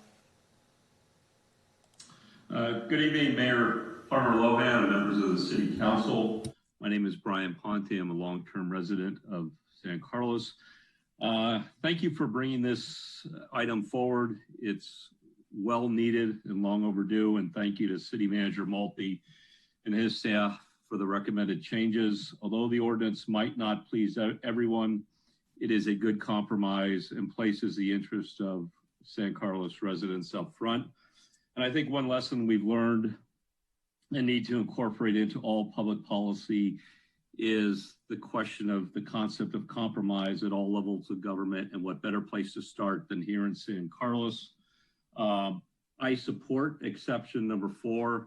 I think the effects are de minimis, and should circumstances change, certainly it's the council's prerogative to revisit that in the future. But I urge you to go forward and adopt the ordinance as it's presented this evening. Thank you. Thank you, Brian. Thank you, Brian. Next up is David Crabb, followed by Diane Bailey. And David, you should be able to unmute right now. Yes, good evening, all. Yes, I echo some of the comments that have been made earlier. I do want to emphasize a couple. I'm an architect in San Carlos, and so I'm interested in some of the architectural issues.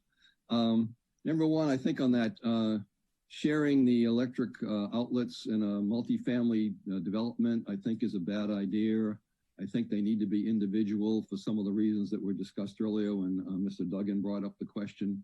And so I would say every car that's in a parking garage should have an electric outlet connected to it. Number two, on the mechanical parking garages, I agree also with Mr. Duggan that the future is mechanical parking garages. And if we don't do something about electrifying those buildings, we're not meeting our obligation to try to attack climate change. So we need to figure out some way to pre-wire them, or some way that those mechanical parking situations can be have electrical charging stations.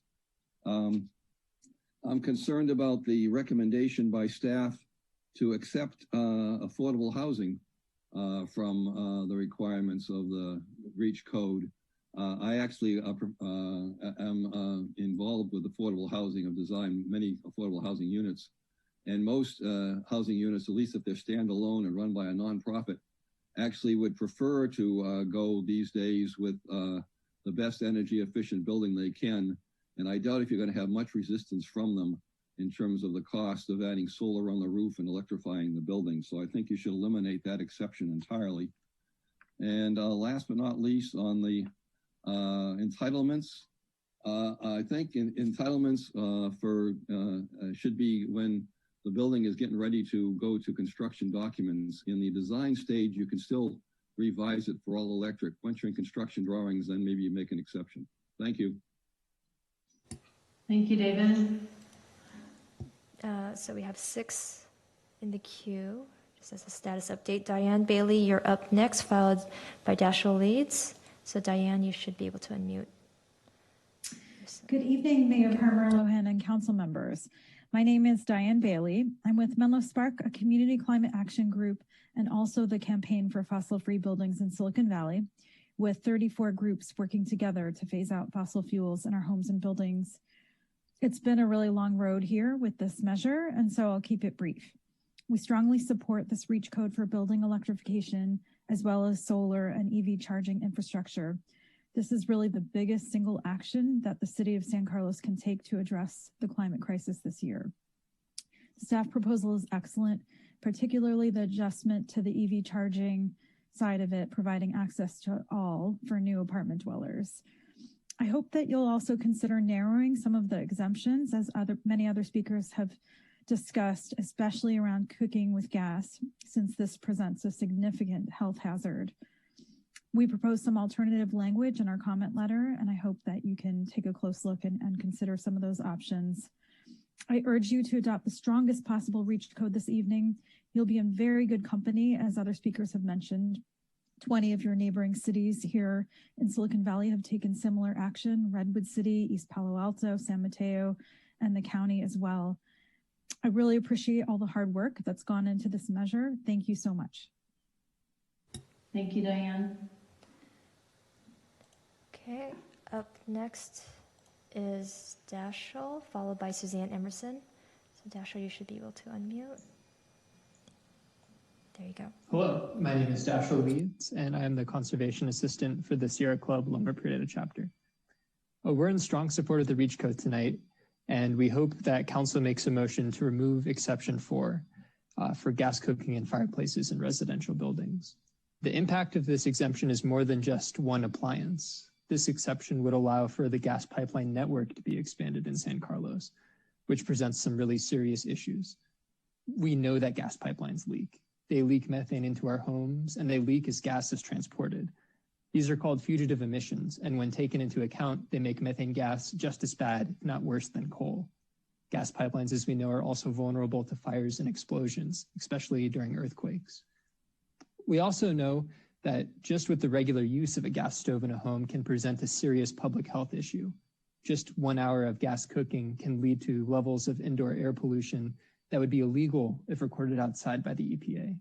And we also know that gas pipelines will become stranded assets as San Carlos and California and the nation transitions away from gas. Our gas pipelines will become a financial liability. To meet our climate goals, we'll need to make sure that we're using all electric construction. And so every gas building that we allow today may be a possible retrofit that we'll have to deal with down the road. We know that all electric buildings are cheaper to build. We know they're healthier to live in, and we know they're better for our climate. Whereas we also know that gas pipelines are dangerous, unhealthy, and they accelerate climate change. So with the knowledge we have today, every fossil gas pipeline that we allow to be built going forward really is a liability and a tragedy. I hope you motion today to pass the ordinance with removing Exception 4, and you will be in good company. Cupertino, Mountain View, and San Mateo County are among the many jurisdictions that motioned to remove a similar exemption for gas cooking on the day of their first reading and proceeded with the first reading on that same day.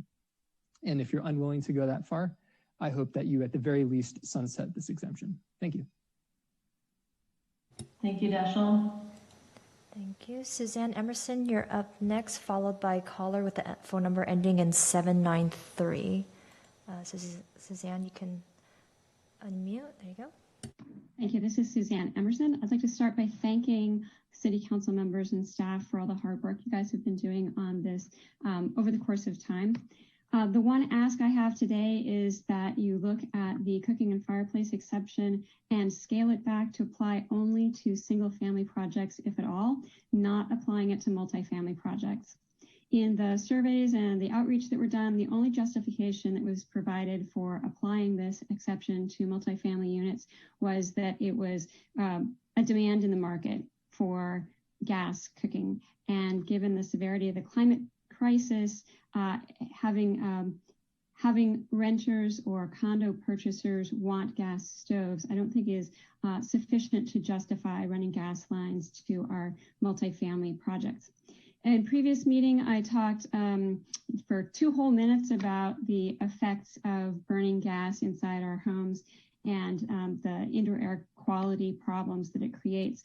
Those are further exacerbated in the smaller unit sizes that we see in the average multifamily project, further concentrating those pollutants inside the building, which further supports my ask that you not extend the exception to multifamily projects. And since I have a little bit of time left on my bar, I'd like to point out an answer to Councilmember Collins' question about heat pumps and the amount of size they take. If you've got a furnace and an air conditioning unit, you could replace those with heat pumps. They would take up the exact same amount of space. In fact, if you didn't know what to look for, they would just look like the exact same gray boxes that you saw with a furnace and an air conditioning unit. Thank you. Thank you, Suzanne. Thank you. Bruce, I believe that is your number, so you are up next. You should be able to unmute by pressing *6. Hi. Thank you for the opportunity to speak, and thanks to the team that put all the work into the creating this REACH code. I'm Bruce Nagel, and I'm part of a number of sustainable organizations that service both San Mateo and Silicon Valley. What I'd like to speak about is the fact that we haven't really talked about one of the positive things about getting rid of gas, and that is going to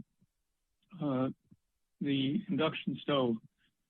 The real challenge that people have with induction, or one of the main benefits of induction, is the fact that it is a lot safer. Think about having your child put his hand on a gas flame. Think about the fact that we have explosions. I mean, it was 10 years ago when a certain part of San Bruno blew up, and that risk is always there. And then we have the risk in Southern California, the gas leakage of the storage facility.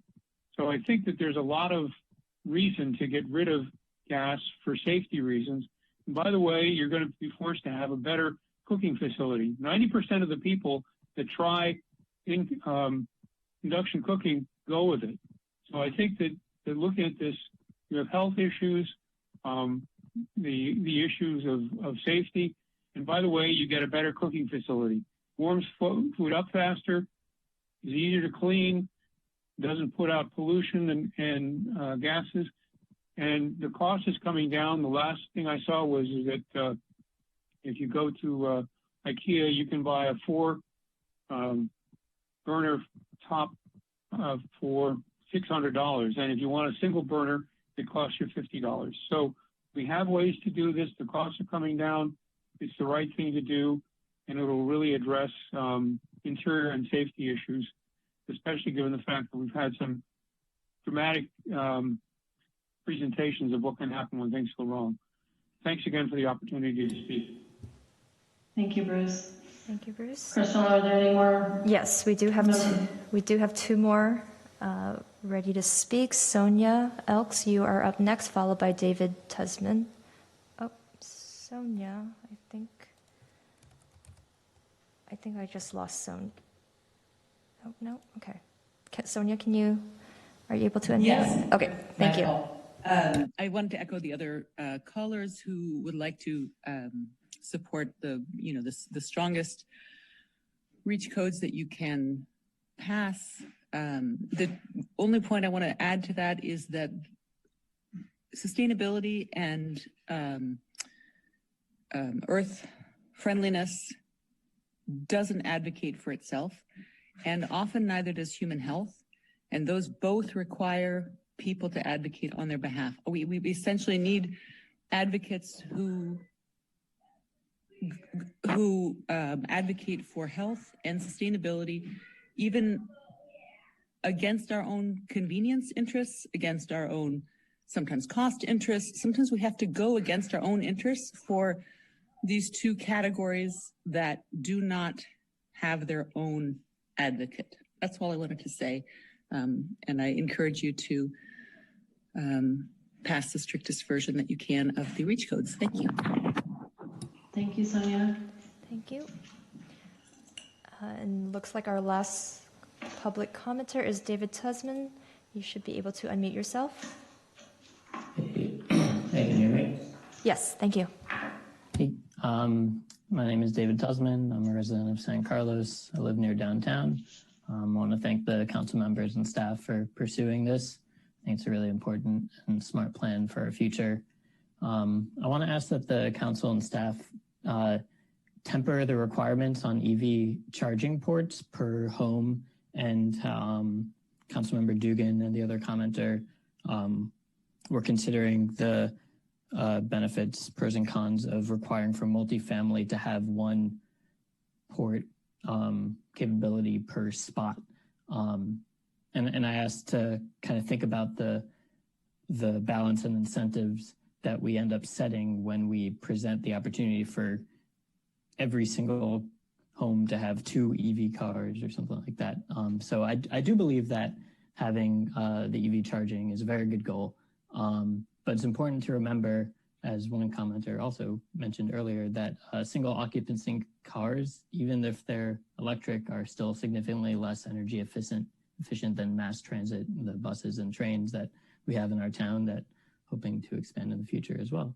Caltrain electrification is approaching completion soon, so that's really awesome to get rid of oil dependency there. And we can make a big dent in our carbon footprint by getting as many people to ride those buses and trains instead of cars.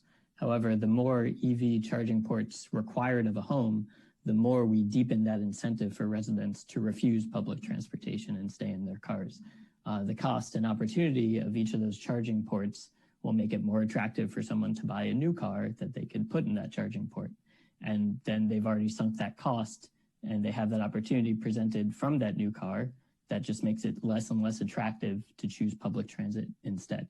So I just want to put that in your brain. And thanks again for bringing this up. Thank you, David. Thank you, David. That looks like David was our last public commenter. All right, thank you. All right, so if there's no additional public comments at this time, I'll entertain a motion to close the public hearing. Move to close the public hearing. I'll second. All right, Crystal, could you do roll call, please? Okay, Councilmember Dugan. Aye. Councilmember Rack. Yes. Vice Mayor McDowell. Yes. Councilmember Collins. Yes. And Mayor Palmer Lohan. Yes. Thank you. All right, we're reaching the 2-hour mark of the meeting. I'm just wondering if people would prefer to take a quick break before we come back for discussion, or do you want to keep going? Yes, please. Okay, so why don't we say, what do we typically take, Councilmember Collins, like 5-10 minutes? Yeah, 10's good. 10, all right, so be back at 9:05, please. Thank you. Thanks.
the meeting. Adam has his mouth full, so let's go.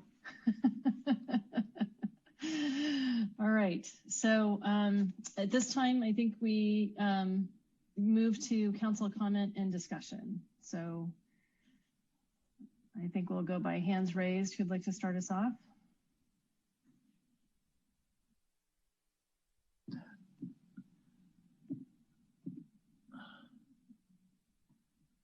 I see Councilmember Collins, Vice Mayor McDowell, Councilmember Rack, and Councilmember Dugan in that order.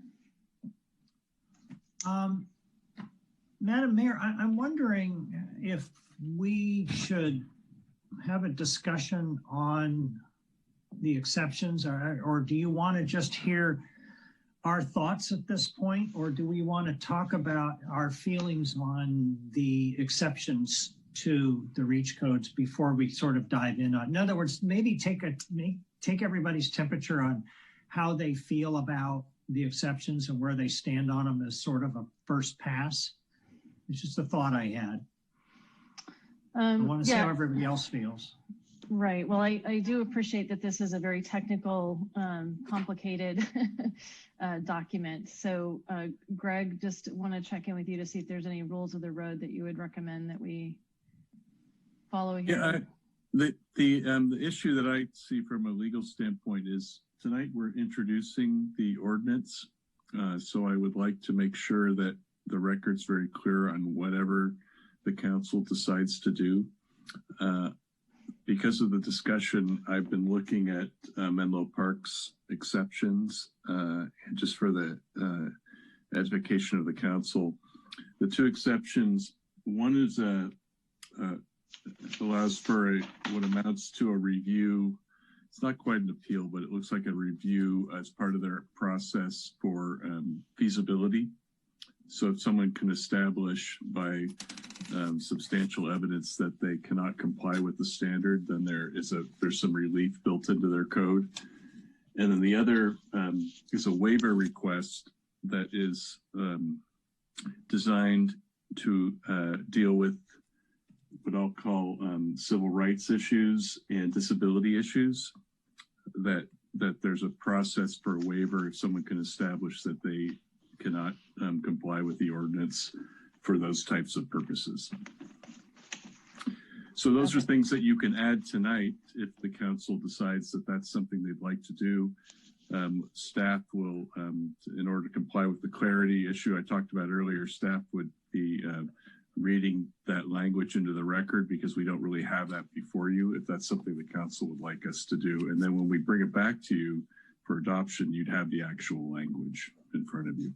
Got it. Okay, so the Menlo Park, the two components were, the first one, remind us again what you referred to that as? The first one is a technical infeasibility exception. So an applicant could say, I can't comply with this standard that you put in.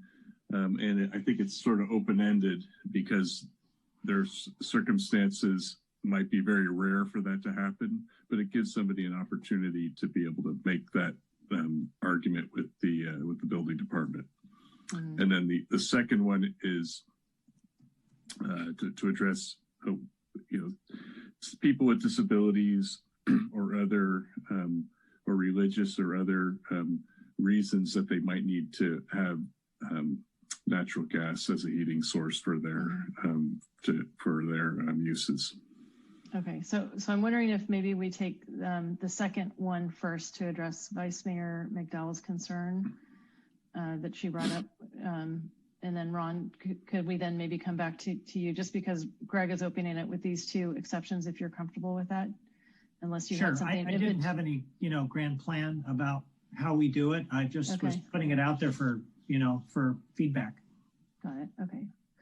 So why don't we start with these two items that you mentioned, Greg, and Vice Mayor McDowell, if you're comfortable, do you want to speak to those? Yeah, sure. Possibilities. I thank you, Greg, for going back and looking at that. I'd want to hear from Chris Valley if this sounds doable at the staff level, but I'm very interested. I think whenever we make just such a broad and overarching policy that we, you know, think about the unintended consequences and, you know, provide maybe a little bit of relief, especially for those with disabilities if there's something in that. So I would support both of those, but would welcome Chris's feedback. Okay, thank you. I wanted to clarify that I was speaking with Adam Lokar earlier today, and the intent of the ordinance is to still allow, assuming we're still on the topic of gas pool heaters, to allow gas pool heaters for existing residences where gas pool heaters are not allowed would be for new construction and projects that meet the 50% threshold. So I'm not sure if that was made clear earlier, but that's the intent of the language of the ordinance as it's currently written. I understand that. The project that I'm thinking of is actually new construction, so it would have been, so that is why, and it just kind of made me start thinking about what, you know, there could potentially be people out there who would need to appeal this. It's possible. And I think that, you know, we should, we are being very thoughtful about this. And I think that's one of the thoughtful pieces to the ordinance is to just kind of think about if someone needs to make an appeal, how would that work? And I know that Greg also mentioned that making sure that whatever we add is going to be something that the state accepts when we send it to them for approval. I know that's a concern as well. Is that correct, Greg? That is a concern, but we've verified that the Menlo Park's language has been approved. So that's what I've talked with Adam about that. Adam, maybe if you could, if I misunderstood you, Adam, let me know, but that's my understanding. I sent you one's from Menlo Park, one's from Burlingame, the language I sent, but both have been approved by the California Energy Commission. Okay. I also want to give Farhad, I don't know if you can talk a little bit about the language in our second exception and how it may apply to this situation. Hey, yeah, thank you very much for bringing that up. So the second exemption states here that if the applicant establishes there's not an all-electric prescriptive compliance pathway and that the building or space is not able to achieve compliance with the energy code utilizing commercially available technology, then the building official may grant a modification. And this modification would have to have a pre-wiring provision. So my reading of this, and this is subject for discussion or interpretation, is that if there's not a commercially available way to achieve the design that you are trying to get to, whatever building system or space conditioning system that you're trying to get to, the building official does make a determination whether to grant you an exception or not. So it does speak specifically to, compliance software and prescriptive pathway and performance, but it also can be construed to be more general, which has been my interpretation of this, that if there's not a commercially available technology to get to the design that you are intending, then the building official may grant an exception. So I would read that. I would ask Chris perhaps if you would read that similarly to apply to new construction pool heating.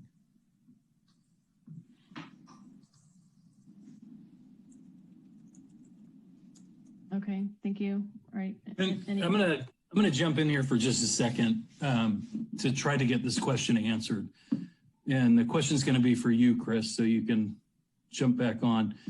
I believe the question is, if the council was to add this language of infeasibility review process for you as the building official and a exception process related to disabilities or other civil rights related issues, if you would be able to handle that. And my guess is, and I don't want to answer for you here, but my guess is you deal with those kinds of, unique exceptions and details and how you provide the code all the time. So this would just be another wrinkle of that same type of work that you already do on a frequent basis. Yeah, I would agree with that, Jeff. Okay, all right, thank you. All right, any further discussion on this item? I'll just to tie it up, that since Chris says that he can handle this, then I would like to, I'd like to hear where my colleagues are with adding this language. And I'm not focusing on the pool, right? I'm focusing on circumstances, exceptional circumstances by homeowners where they might need to appeal this. So thinking a little more broadly. Okay, all right. Thank you. Yeah, the issue I see it is there may be a situation where, due to disability or other factors, that somebody may be able to technically comply with the code, but there are really valid reasons why they should not be required to comply with the code. You know, I'm not an expert on the technical ability of these appliances, so I'll just use my layperson experience with an electric water heater that I use. It doesn't have as quick a recovery time to regenerate hot water. And there may be someone with a disability that needs to have, for example, hot water on demand to fill up a spa or a pool or something. And the best way to do that for their purposes and under this procedure might be a gas heater. It's a hypothetical. That's not the only thing that this might apply to, but I could see somebody coming to Chris saying, hey, this doesn't heat fast enough under current technology. Now, someday there might be a faster technology using electrical, but right now that may not be available for such a person. Maybe it's physical therapy, maybe there's other reasons. So just to summarize, I think what I'm hearing is that we want an appeals process which addresses some of these items that Chris can handle at his level. Is that kind of a summary of what we're looking at? That's correct, Tara. And I think the question on the floor is, how does the rest of council feel about that? So maybe we could do. I'm fine with that. I'm fine with that, given that we've got language that's already been approved by the state. Yeah. For those two exceptions. I agree. I mean, flexibility is key here. Yeah, I agree. Any kind of broad sweeping rules like some of these, you know, there will be cases and examples and circumstances that we just aren't thinking of. So I certainly support a appeal process. I just guess I'd want to understand it. Is it only at the staff level, or if someone is unhappy with where staff comes out, will we eventually see it, or do we already kind of have a standard mechanism for appeals like that? The short answer is yes. If a discretionary decision by the building official, the person didn't agree with it, they can appeal that. Okay. And it could eventually come up to the city council. And I would just say, whatever we do, it ought to just map what we usually do in these kind of cases. So that sounds good to me. All right, I'm aligned with this as well.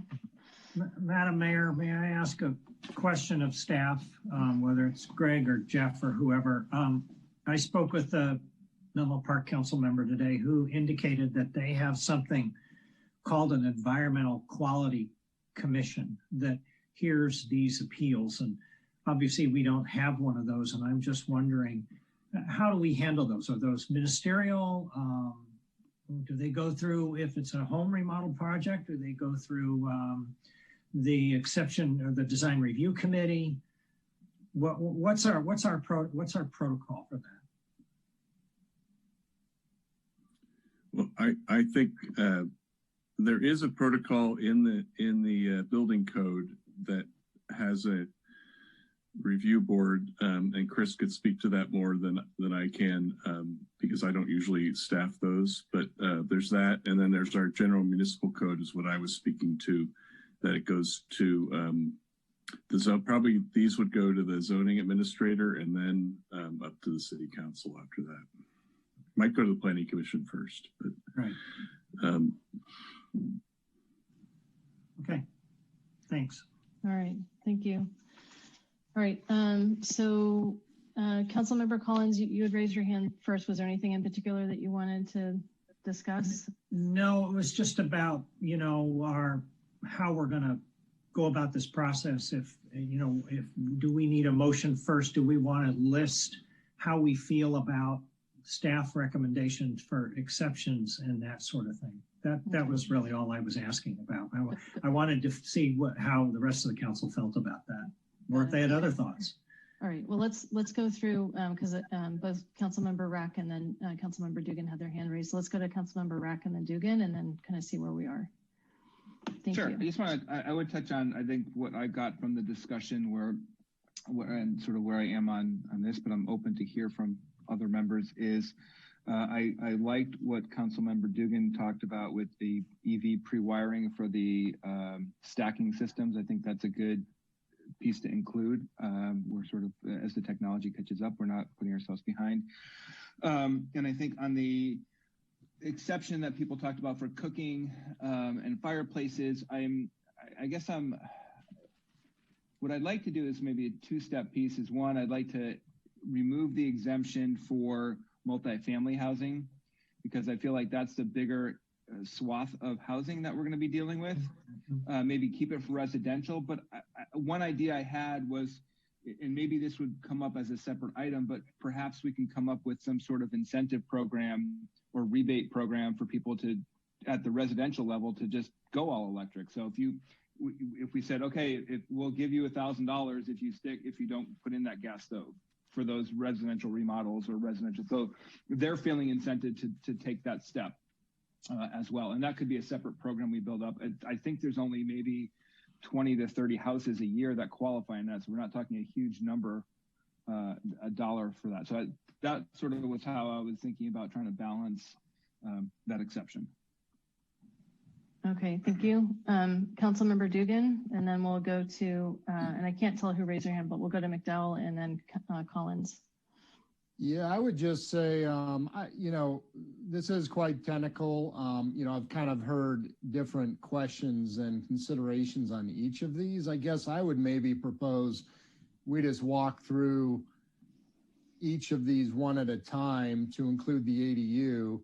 And I don't know. I mean, it just feels like if we took them one at a time, we would kind of get a full thought, and then we could move on and kind of close this through. I mean, I could rattle off my different thoughts, but it would kind of scattershot this. I don't know. Yeah. So I appreciate that, Councilmember Dugan. I think since Adam proposed an idea here, what I'd like to do is just maybe have everybody respond to that, and we'll just go through people's proposals in order until we see if we can get to consensus, if that's all right. Just because I feel like everybody's got a lot of ideas. We've been listening a lot, and maybe we could just, we've got a suggestion on the table, and if everybody could respond to that, and then we'll take turns kind of until we peel back the onion layer, if you're all right with that. I like it. Yeah, I like that too, but I'm sorry. So what's on the table now? So Adam was concurring with your potential suggestion that we think about EV pre-wiring of mechanical parking stations. He's also suggested that we remove the exemption for multifamily homes for cooking and fireplaces, and think about a program where we incentivize single family homeowners to take that option. Yes, I concur with all three of those. Okay, great, thank you. All right, Sarah, Vice Mayor McDowell. Thank you. I was actually going to raise the multifamily as well, so I would support that. I think given the increase in the housing mandate from the state, I think we can expect a significant increase in multifamily housing being built in San Carlos, and I take to heart the public comments about not building more gas infrastructure. So for multifamily housing, I would support all electric as well. And then, sorry, the incentives is interesting, Adam. I appreciate you raising that. I think Peninsula Clean Energy already offers an incentive program, right? So I'd be curious. I don't want to really be duplicating other programs. I think there's an educational component here that maybe we could better advertise the incentive programs that are out there. And the third one, sorry, I didn't write it down. Electric vehicle. Yeah. Oh, yes, I agree with that completely. Yeah, thanks. And I appreciate John bringing that up originally too. So thank you both. Okay, Councilmember Collins. Yes, it's interesting. It seems like we've all been thinking along the same lines. When I read that number 8, that exemption, that I was thinking we should split out multifamily housing and not allow the exception for that.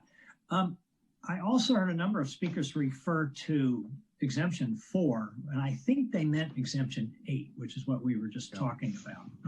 Unless there's a revised agenda I never saw this afternoon. Yeah, But, so I think to your point, I think the exemption that they were referring to was to remove the exception for cooking appliances and fireplaces in multifamily homes, as well as single family and ADU. Right. And then a proposed alternative language that for single family, that it expires 1 year after the effective date of this ordinance. So if we were going to leave that exception in for single family houses, that it expires within 1 year. And that's already in the exception. It's not. They're asking for that. So they don't want gas and gas fireplaces and gas cooking in single family homes. But if we want to keep it in there for a period of time, they're asking that we sunset it after 1 year. I'm a little uncomfortable with that. I think I'd rather have a review. I'd rather review it after a year. I just think it may be too tight. We're going to have, in a couple of years, we're going to have state regulations are going to come along. Just personally, I think that's just a little tight. I like the exemption for the single family homes, and I don't mind it at all, or removing it for the multifamily, but to put a year sunset on it, to me, just seems, it seems a little arbitrary. I guess that's probably the best way that I can put it. The suggestion about pre-wiring the mechanical lifts, I don't have a problem with that, as long as the technology is there. I saw some conflicting information in the feedback we got from the public. Some said no problem, and others said can't be done. So I'm not sure who's right there. But if the wiring aspect can be put in, I'm fine with that. And then what was the third one again? So removing this incentive program. I think it's great in concept. I just need to know. I think this is what Sarah was saying. You got to find out whether or not there's a practical way to do it. I apologize, Sarah, if I mischaracterized what you were saying, but I guess I'd like to see how that would work. I think that's probably the best way to do it. Oh, I know what you were saying. The Peninsula Clean Energy is maybe already providing that kind of incentive. So yeah, I'm not sure that we want to duplicate that, and before we implement it, we could always put that in later if we don't like what PCE is doing. Yeah, and Ron, if I can just, sorry, and if I can jump out of turn, Madam Mayor, is that I for that incentive piece, I thought I had said, I don't know that we necessarily could do that tonight. I just think it'd be something we might to add for a future agenda item as part of that. Because it's just, to me, a more complicated thing to add at this last minute. Yeah. Okay, so what I'm hearing is, so what I'm hearing is, and I'm aligned with pre-wiring for electric vehicle mechanical parking. So I'm aligned with that. I'm aligned with removing the exception for multifamily homes for cooking and fireplace. When it comes to the single family homes, I'm heard, the first speaker talk a little bit about the equity issue. And I think that's something, we aligned on with respect to our strategic planning, that we wanted to make sure that our policies were equitable. So in this particular case, I appreciate the public participation here in suggesting that perhaps we leave that exception in, but then sunset it after a year. And then also, have an educational component leveraging the Peninsula Clean Energy programs and, the partnerships that they're willing to offer our city staff on that. And I see Sarah McDowell, Vice Mayor McDowell's hand is up. Sarah? Sorry, I know. It's the first time I've done that.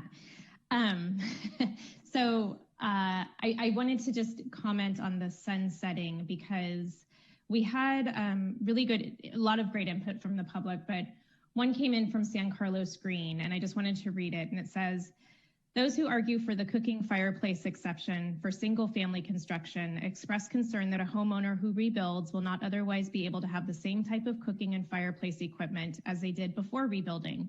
But that justification does not apply to multifamily construction built for not yet identified occupants. So the only argument supporting extension of a cooking fireplace exception for multifamily projects is that gas stoves are a feature that is valued in the market. This is not a sufficient enough reason for gas to be installed. So for me, I understand the equity perspective, but for me, that doesn't play into this because it's two separate things. It's a homeowner who has the infrastructure in their home already versus someone who hasn't even moved into the multifamily dwelling yet. So I agree with Ron. I would not support a sunset clause right now. I think it is too soon. I think that, you know, a 1-year sunset, there's lots of people right now who are working on plans and, you know, have their visions in mind already. But I would be happy to revisit this when the code cycle comes up again. I think that's a more feasible timeline.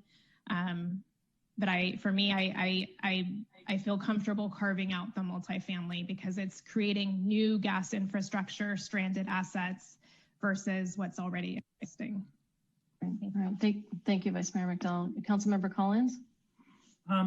Yeah, what I was going to propose is that maybe what we say of instead of sunsetting it after a year, that we bring it up for review and consider sunsetting it. You know, things may progress to the point where we're comfortable doing it, but I would rather have the option of not to do it, maybe delay it 6 months to a year, rather than being committed to having to do it when we don't know what's going to happen a year from now. I mean, a year ago, we didn't know that what's happened in the last year would happen. So I don't want us to constrain ourselves by you know, putting in something that we're committed to removing when it just may not be appropriate to do it. Understood. Thank you. Councilmember Dugan? Yeah, I guess I would just echo that comment. You know, it's a tough call. I mean, I can see a not exempting single family homes, and I can see why after a year would want that. But I guess just in general, springing kind of regulation or dead hand control, if you will, you know, it just, it might be uncomfortable when a year from now everyone gets surprised that it just springs force. So I think I would prefer us reviewing it in a year and just having this conversation again when we can assess how the rest of this went. Great, thank you, Councilmember Dugan. Councilmember Rack? Yeah, I think I would agree with the vice mayor in this. I don't think I want to. I think taking the step on multifamily is the biggest impact, and her. I think we can hold off on the single family, but I do think sort of revisiting, looking at some incentives, whether it's through Clean Energy or something ourselves, would be a good go to middle ground on that. And then I had one question just of clarification. So this may have been in the ordinance, but how do we define multifamily in this case? I just want to make sure I was clear on what the definition was for multifamily. So Adam, are you still available to address that question? I'm sorry, but can you repeat the question there, Adam? He wanted to know the definition for multifamily homes. I guess it's just if you're on maybe that's someone for planning can maybe it's a home built on a lot zone for multifamily is my understanding. So I'm looking at attachment 2. It says 3 stories or less and 4 or more stories. So low rise residential is 3 stories or less, and high rise residential is 4 or more stories. Is that? That's right. Yeah. But I think we're talking about units, though, is what I thought I saw something like at 3 or 4 units at some point it would qualify. Is there at some point where we say, I guess I'm just trying to say, if someone builds a duplex, is that the same as someone building a 25 unit housing complex for the purposes of this, what we're trying to do here? Yeah. So I don't know if someone, Lisa or Al, could maybe respond to that. Yeah, I was trying to pull up the definition while you were talking for multifamily, but it would not be. A little longer? Keep talking, keep stalling. It would not be considered to be a townhome or a duplex. But I think what might be best if we could just take the multiple family dwelling and put it into that code so we're consistent between zoning and the REACH code. And then I could get that to Adam. And can Lisa, can you just clarify, because I know we've got 2 projects up off Alameda that are, I'm not sure if they're single family or they're townhomes, and I know they're pretty substantial in terms of size. So would the townhomes not qualify if they're done in it? They would not be considered multiple family. They would fall under the single family category. Oh, okay. Well, I have some concerns about that. I mean, can we put a limit in there if a development is a certain size? You could put in if something's like maybe subdivisions where there's more than 10 units or 8 units or something. Right. Yeah. I just think we've got some substantial, development going on over there. To me, that's sort of a missed opportunity for something that's going to be 70 or 80 units that could be townhomes that we're sort of missing. I think any project with 4 or more units, I mean, that's really what we're talking about. I would want to make sure we don't loop in a single family house with an ADU and a JDU. I just would want to make sure we don't include that. I'd agree with that. So I'd be with 4 or 6 or whatever. I mean, however we define it, or developments that have a certain number of, and I assume condos would fall under multifamily units. Okay. Yes. Yeah, there is in the subdivision map act, 4 units is generally the limit when it's requires a map. It has a lot more of a formal process when there's more than 4 units. So that would cover 4-plex developments up to that size, but anything larger than that, which requires a subdivision, because even a townhouse development would have a map that would identify different units. That might be a good direction to go as far as number of units that might trigger this requirement. Okay. So if we say anything that's multifamily or a subdivision would not be exempted from the REACH codes? Yeah, I think you want to say a subdivision with 4 or more dwelling units. Yeah. Okay. Someone could subdivide with less, they just don't have to. Okay. I'm okay with that. That sounds like that would cover those larger developments. Okay. So Greg, can you give us some guidance on Adam's proposal around larger developments, like what's going on Alameda, so that we can put a proposal on the table for council to consider? Well, this wouldn't be strictly for one particular project, of course. It would be a citywide standard. So I think I'm comfortable with a definition that it applies to projects with 4 or more units or requiring a subdivision, and Lisa can maybe come up with a particular language. Yeah, no, sorry, it's just multifamily is defined as 3 or more units. Well, okay, well, I think it's a good idea to be consistent with our code with the 3 or more. Okay, so is the rest of council, it sounds like that is what it is then, yes? I'm good with that. Okay. Me too. Well, just are we sure 3 or more doesn't loop in a house and an ADU and a JDU? I think we should make it clear, just make that clear that those are not included in this category. Just put that language right in specifically. Okay, yeah, I would like to see that, or define it as 4 or more. That's where I would be. I'd be okay with 4 or more that were already in the code, but I think, like Greg said, I would rather be consistent. So can I make a suggestion? I mean, it sounds like it's council's preference to make sure that single family homes and ADUs have an exception, which is already in there. Perhaps we add in the terminology JDU into that particular aspect of the code. And then I would prefer that we leave the multifamily definition at 3 units or more, since that's already in the books, so to speak. Yeah, let's not make more work for ourselves or staff. And Mayor Palmer-Lohan, just so I'm clear, because we haven't had this discussion, I think on the ADUs, you're just speaking about the exception for the fireplace and for the gas stove.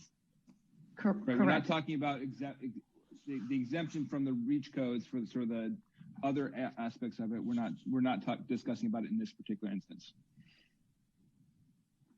What are the other exceptions? A water heater, dryer, heating. I think right. that's a separate discussion we need to have. Yeah, I understood. I was tracking with the cooking and the fireplace discussion. That's fine. That I we just were want to make having sure earlier. that's where we were. Okay. That's fine. Perfect. Okay. So Jeff and staff, is this clear what the direction is on these items? Unless Greg feels otherwise, it seems pretty clear to me. Okay. So, all right. Go Well, ahead. I think when you make the motion to introduce, we will be going through these again, just to identify the changes you want to make, so that for introduction purposes. So I'm hoping we have someone who took down notes of every one of them, and then those can be proposed in the motion. Understood. I'm doing my best, so I'll give it a whirl, and then I know this team well enough to know they'll correct me if I don't get it right. Okay, so I'm sure that there's other items or aspects of this that people would like to discuss. So are we ready to move on from these aspects of the ordinance? All right. Are there other comments or discussion council members would like to have?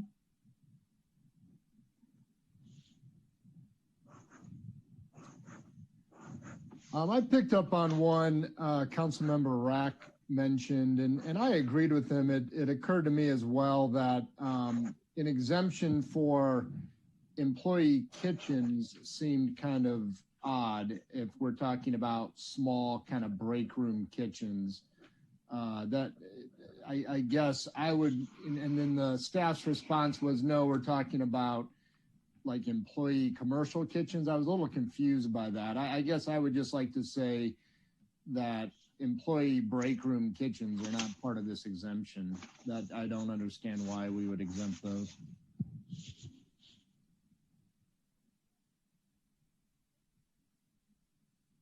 I'd be good with that if we can just get confirmation that we're talking about commercial kitchens for like catering or for other purposes versus an employee kitchen. I don't understand what that is either. To me, it sounded like, I mean, if it's a commercial kitchen, I think a catering kitchen is a commercial kitchen. An employee kitchen, I think that's a break room. I don't know what else that would be. I can provide a little bit of context with this. The original intent of this, where it originally came from, is for kind of a tech campus cafeteria style cooking, where they're cooking meals for a lot of employees, not like like a break room. So it's like a restaurant within an office building. Exactly. Yeah. Okay. Okay, that makes sense. If it's, I understand. Okay. So I think that would be defined as an employee commercial kitchen, as you know, and leave it at that. I don't know if we want to put a size requirement on it. It just seems to me I don't think we want to see gas being run just to a break room. So I just want to make sure that that's more thoroughly defined than I think it is right now. Okay, so it sounds like there's a proposal on the table to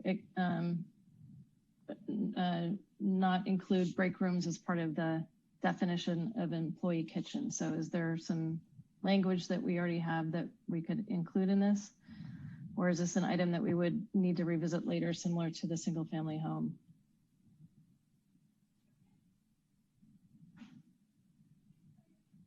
Madam Mayor, I'm wondering, could we give general direction to staff and have them sort of refine the language, or do we need to make it, so precise now that, it comes back to us that way? I'll defer to Greg on that, or Jeff. Yeah, I was going to say, I feel like the definition that's been agreed upon by the council is clear, probably clear enough for introduction. We'll make sure we cover that as part of the introduction. And then we'll just ensure that we get that language fine-tuned in the version for adoption. Okay, thank you. All right, any other items? Sorry, I didn't raise my hand. Are you, Madam Mayor, are you asking, when you say any other items, are you asking us to maybe go offer how we feel about each exception, or if we're not, is silence sort of agreement with the exceptions as written? Okay, so on this last item, I guess we could go similar to what I did in the past. Is everybody in alignment with making break rooms, making sure that there's no gas line hookup there? Is that what you're asking, Councilmember Collins, in terms of how we take this in order? Not that specifically. I mean, I'm okay with that, but I was wondering about the other items, the other recommendations, whether or not you wanted us to go through those one by one, sorry. or are you asking, are we okay with it? Is there a specific one that we want to talk about? Yeah, well, any way you want to do it is okay with me. Okay, so I thought we had alignment. What I heard was we had at least 3 people who said that they wanted to move single family home exception to later and review that later to keep it as an exception now. Right. Right, okay. The next item was 3 units, was keeping that as defined as multifamily, and I saw head nodding, so I took that to be a yes, but we could do a verbal count on that. So is that the area that you'd like to explore with everybody, make sure we're on the same page? Madam Mayor, I think what the council member is saying is items like the lab exemption for biotech or some of the other exemptions that were suggested by staff, how you wanted to handle those, I think is where he's going on that. Not the ones that we've already discussed, because I feel like we have agreement on those. Right. Okay, that's fine. Yeah, I was doing that sort of free form. I figured if there was exceptions to what staff had recommended, that you would bring those forward and we would just discuss them. If you were accepting of those recommendations, we would just, we would accept it as it was. Yeah, I'm fine with that. Let's streamline the process. I don't have any other comments on other exceptions. Yeah. Okay. Yeah. The only other thought I had would appreciate some feedback on would just be ADUs. If we wanted to draw any distinction between attached and detached ADUs, I think a lot of people think of ADUs as kind of the standalone shed in the backyard. But a lot of ADUs are actually going to be attached to homes. And I don't know, in my mind, if the ADU is part of your main home and you're not otherwise deconstructing your home, it feels like that should be exempted. I'm not so, I guess I would appreciate other people's thoughts on whether that from scratch, brand new standalone ADU really should be an exemption. And I know we want to encourage ADUs. I guess I do view those two as different, and I'm just wondering if everyone feels that both flavors of ADU should be fully exempted. Thank you, Councilmember Dugan. Vice Mayor McDowell, I see your hands up, and then we'll go to Councilmember. Great, thank you. John, I'm really glad that you brought that up. I think that is an excellent point. I agree with you on the JDUs or the ones that are attached to the house, that that might present problems to be all electric. But for the detached and brand new ADUs, I did want to share with the council that, as you guys know, I sit on the HART board, which is the Housing Endowment and Regional Trust. And HART is actually developing all electric ADU designs that are going to be offered to homeowners free of charge. And that should be rolling out sometime this spring. And I had the opportunity to speak with the executive director today about those plans and kind of the feedback that he's received as he's going through that process. And the architects that he has worked with have all, welcomed the all electric ADU plans. HART has been running these plans through different planning departments in different cities, and it's been all well received. And it's his, thinking that this is coming down the pike shortly from the state anyway. So I think this is another opportunity, an educational moment that, we as a city could use these plans to, give out free to help people build all electric ADUs that are standalone. So I would concur with John that we should probably break these two separate and then, consider all electric standalone ADUs. Thank you.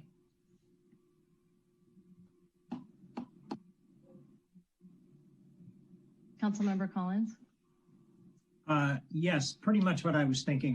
The logic of it is very consistent with what we're doing with residential versus multifamily. You're talking about adding on to existing versus building new. So, and Sarah, I'm glad to hear that Hart is participating in that. That sounds very good. I knew you were the right fit for Hart. So. All right, Councilmember Rack, do you have a perspective on this?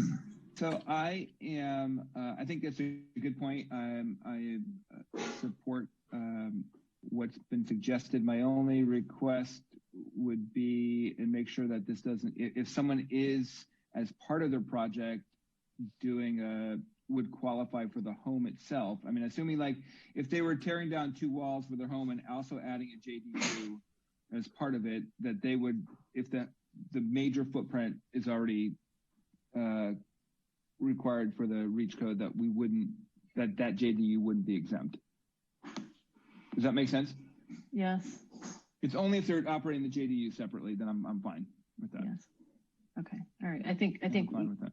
All right. Sounds like we have alignment. I'm in agreement with that as well. And I was kind of rolling that around in my head as well. So Councilmember Dugan, your Planning Commission expertise is coming in handy tonight, so thank you. He got 2 today, the pre-wire and that, man. You're on a roll. Yeah, thanks. Let's gotta carry something up from planning. I just copy on it. It's not going to happen all the time. No, I know this one's got a lot to do with it. But just to clarify though, ADUs and JDUs can both be part of the main residence. It's not only JDUs, it's also ADUs. Just to be clear on that. Yes, understood. All right. So any other discussion? All right. All right. So I just have a couple of remarks that I wanted to make. I think this has been a fantastic discussion, and I really appreciate staff, coming back in a very quick time frame and turnaround. I know it wasn't part of the bigger picture plan, and they kind of pushed this through. I think the public input has been really helpful. The fact that, at our most recent strategic planning session, this council recommitted to addressing climate change and, having some actions this year. And this is one of those actions. The fact that San Carlos has, for a period of time, several years, in fact, been a part of Peninsula Clean Energy, and Peninsula Clean Energy is working hard towards providing 100% clean energy on a time coincident basis by 2025. After the wildfires this summer, I got the call to action that we do something quickly. There was, I think, maybe 4 weeks where it was really difficult to take a deep breath because the air quality was so poor. And outside of, our agreement with Peninsula Clean Energy, electrifying buildings is another big step that we can take. And the fact that we are laying the groundwork, if you will, for a future state of, greater electrical vehicle usage and creating, the feasibility for people to own them. We heard testimony from members of the public tonight that will make a big difference. So I'm, just really happy that we're kind of moving forward on this. I think that there's more that we can do, and I know that this council is committed to continuing to look at this. So, for these reasons, I will be supporting this effort this evening.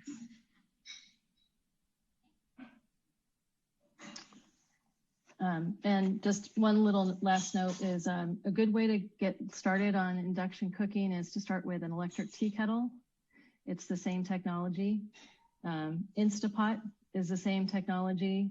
And if an induction stove cooking is actually quite similar. So I was gifted a portable one for Christmas this past year, and it makes noodles very quickly. And when you have 2 teenage boys, that's an asset. So, all right. So if there's no further discussion, I'll entertain a motion. Madam Mayor, go ahead. Go ahead, Adam. I move to introduce ordinance number 1570.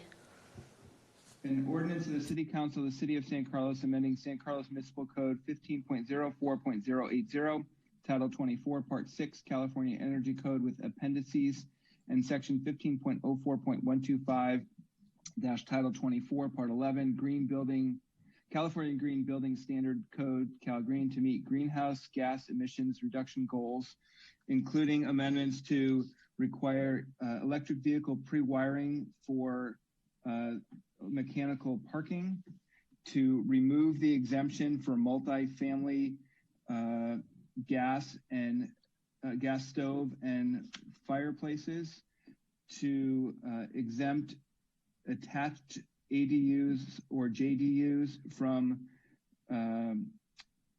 the gas, from electrical, all from the REACH codes. And did I miss anything? I think that's all of it. Did I miss? Oh, and to add the appeals process per the codes in Burlingame and Menlo Park that were mentioned by the city attorney. Okay, and then did you get the break rooms in there? Oh, and to clarify that break rooms are not exempted from all electric, that we're to define commercial kitchens and restaurants, and that employee kitchens are for commercial use at campuses. All right, and that will work in partnership with PCE to educate the community. Oh, and we will work with PCE to educate the community around the benefits of all electric REACH codes. And just before the second, I want to just add one little clarification to that. I think the definition we want to use is multi-unit residential, not multi-family, because I think there's a difference in the code. As defined by the zoning codes to include for including subdivisions. Okay. All right. Very good. All right. Is there a second? Second. All right. Any further discussion? Sure. I'd like to make a comment. Or I saw Sarah was going to go. I'll let Sarah go. It's okay. Go ahead. Go ahead, Sarah. No. All you. Okay. I just wanted to say that I'm really proud of our city for moving forward with this. I'm, as a parent and as a community member, I think that we're making some really great steps in the right direction tonight. I think it was really important to bring the community along with us in this process. So I'm very grateful for the community outreach and everyone who gave input. All of the comments were very valuable. And I'm looking forward to continuing to look at this in the coming years. We can continue to make strides. And there's lots of room for more community engagement going forward. But tonight, I think we've reached a really good compromise. So thank you to everyone for your hard work. Thank you, Vice Mayor. Adam, Councilmember. I just want to again thank everyone who's for the staff for all their work on this, for the community input, and for all my colleagues for all their work on this. I think this was a long but positive journey for us to get to this point, and I'm pleased to support this. It is a great step for our community to show some leadership and just for the future of the world, and we're taking the right steps. And I just try to remember that it's not always about the cost of things; it's about doing the right thing for the future of our residents. Well said. Thank you, Councilmember Rack. Councilmember Collins. Thank you, Madam Mayor. I'm really happy that this process played out the way it did tonight. I want to thank everybody who spoke. I know that sometimes it doesn't appear that, we're doing everything that you want us to do. But, all things considered, we needed to strike a balance. And I think we've done that. We'll find out soon enough if the steps we've taken are appropriate and if we need to change them. Also want to thank staff. My word, we gave you like less than 60 days and you came up with a survey and we had 50 pages of comments. That was an entire Saturday afternoon, and it was fascinating to go through that process. But I'd also like to say, and I know I'm going to show my age here, in the last 60 years, we've seen a lot of changes. Cars are much more gas efficient. There was a time when I was a kid, if you got 12 miles to the gallon, that was a good thing, and cars routinely get triple that now. Home insulation is better, dual pane windows, better roofing materials. We have solar panels, solar heating. We have all these innovations that all have pointed us in the right direction. So this is just another step along the way. I had several other things that I thought about saying, but in the interest of time, I'm not going to say them. I'm just pleased that this has been a very collaborative process. I want to thank everyone involved, my colleagues, the public, and staff. So, and I'll be supporting it. Thank you. Councilmember Dugan?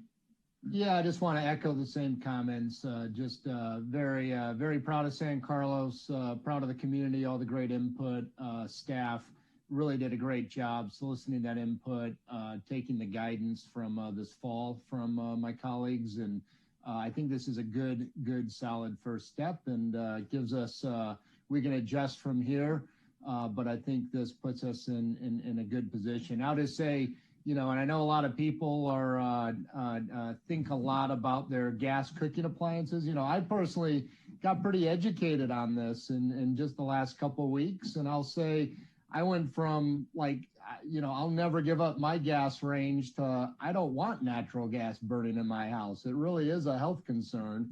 And I was actually surprised I didn't know more about that coming into this process. So I think as everyone educates themselves more on this, these reach codes are a good thing, and I'm proud of where we ended up tonight. Great, thank you. All right, Crystal, can you call the roll, please? Okay, Councilmember Rack? Yes. Vice Mayor Parma-Lohan? Vice Mayor McDowell? Yes. Did it again. Councilmember Collins? Yes. Councilmember Dugan? Yes. And Mayor Parma-Lohan? Yes. All right, well, thank you, everybody. So now we'll move to item 9A, new business, consideration of development agreement negotiations and processing of the plan development zoning requests concurrently with the Eastside Innovation District. Plan process for their project applications at 888 Branston Avenue and 1030 Britton Avenue. And we'll be taking a presentation from, looks like Al Savay and Lisa Porras. Good evening, Honorable Mayor, members of the City Council. So in terms of the presentation, I'll provide an overview of the projects and where they are, and a little bit about the East Side Plan and the boundaries and such. And then we thought that we would have Lisa Porras, our project manager for the East Side Innovation District Plan, update you on the process and where things are and where things are going, so to provide you some context to put these two projects into. And then I'll follow up and end the presentation with project application discussion about these two specific projects. So in terms of some background, as you know, the council established the East Side Planning Initiative as a strategic goal, and it's currently slated to be completed in September 2021. As you know, there's several large applications in process currently at various stages. We'll talk a little bit about that. And the question tonight is, should the vision plan process be completed prior to consideration of these development applications? So this is the boundary area, and what you see here is at the top of the screen, the boundary is Highway 101, Old County Road, Britton Avenue to the south, and Holly to the north. So this is where all the activity is taking place. And as you know, there's a number of different projects throughout the area. And what you see here within that same boundary, these are the two projects that we'll be discussing this evening. This is 888 Branston, and it's located here where this yellow star is at the top of the screen. And then we have Britton Avenue and NBC Biolabs in this location next to the large blue area is the Alexandria project.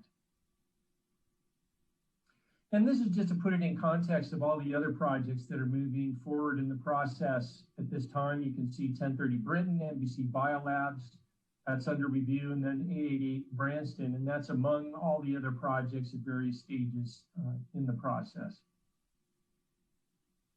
So what I'm going to do now is turn it over to Lisa Porras, and Lisa Porras will talk about the Eastside Vision Plan And also, I'd just like to note that Lisa Costa Sanders is here to answer questions as well, as she's the project manager for those two large projects. Lisa. Thank you, Al, and good evening, Mayor and Council members. Again, Lisa Porras, Planning Manager and Project Manager for the Eastside Innovation District Vision Plan. So the Council recalls back in November, we were before you with a professional services agreement to enter into a contract with the consulting firm Perkins & Will. That contract was executed with all signatures on December 15th, which set in motion and gave us the authorization to begin the work. And so, like Al said, overall, this project is expected. Our aim is to complete it in 9 months, as we originally shared with the council, or within the month of September of this year.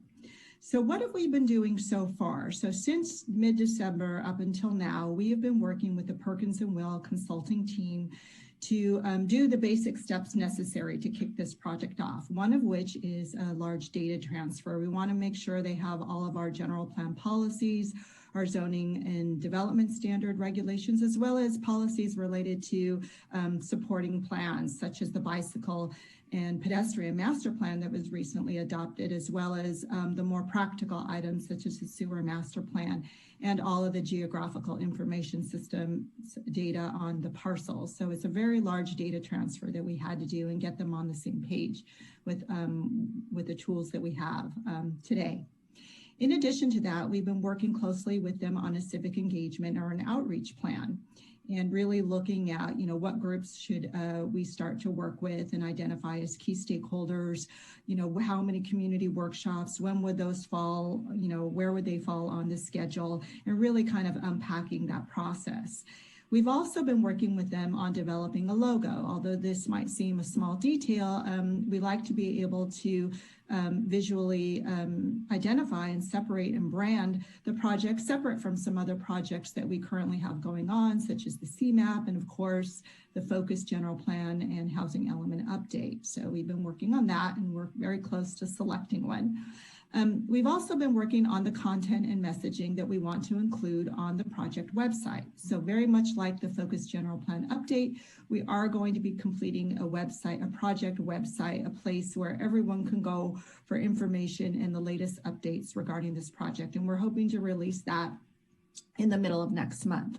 The other aspect that we've been working on is content for a Spotlight newsletter. I know the council and the community, residential community and business community is certainly familiar with the Spotlight, and this is a really valuable tool that we've used in the past, and we want to really take advantage of that and get some information out to the community, again, kind of coinciding with the launch of the website. So those two will happen pretty quickly.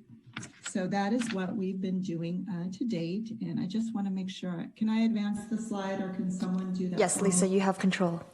I don't see, let me try. It's not coming up for me on my screen. Okay, I'll help progress it. Oh wait, there it is. I think, yes, there we go. Sorry about that. So where are we now? Our immediate next steps, aside from doing what I just shared with you, is to meet with stakeholder groups.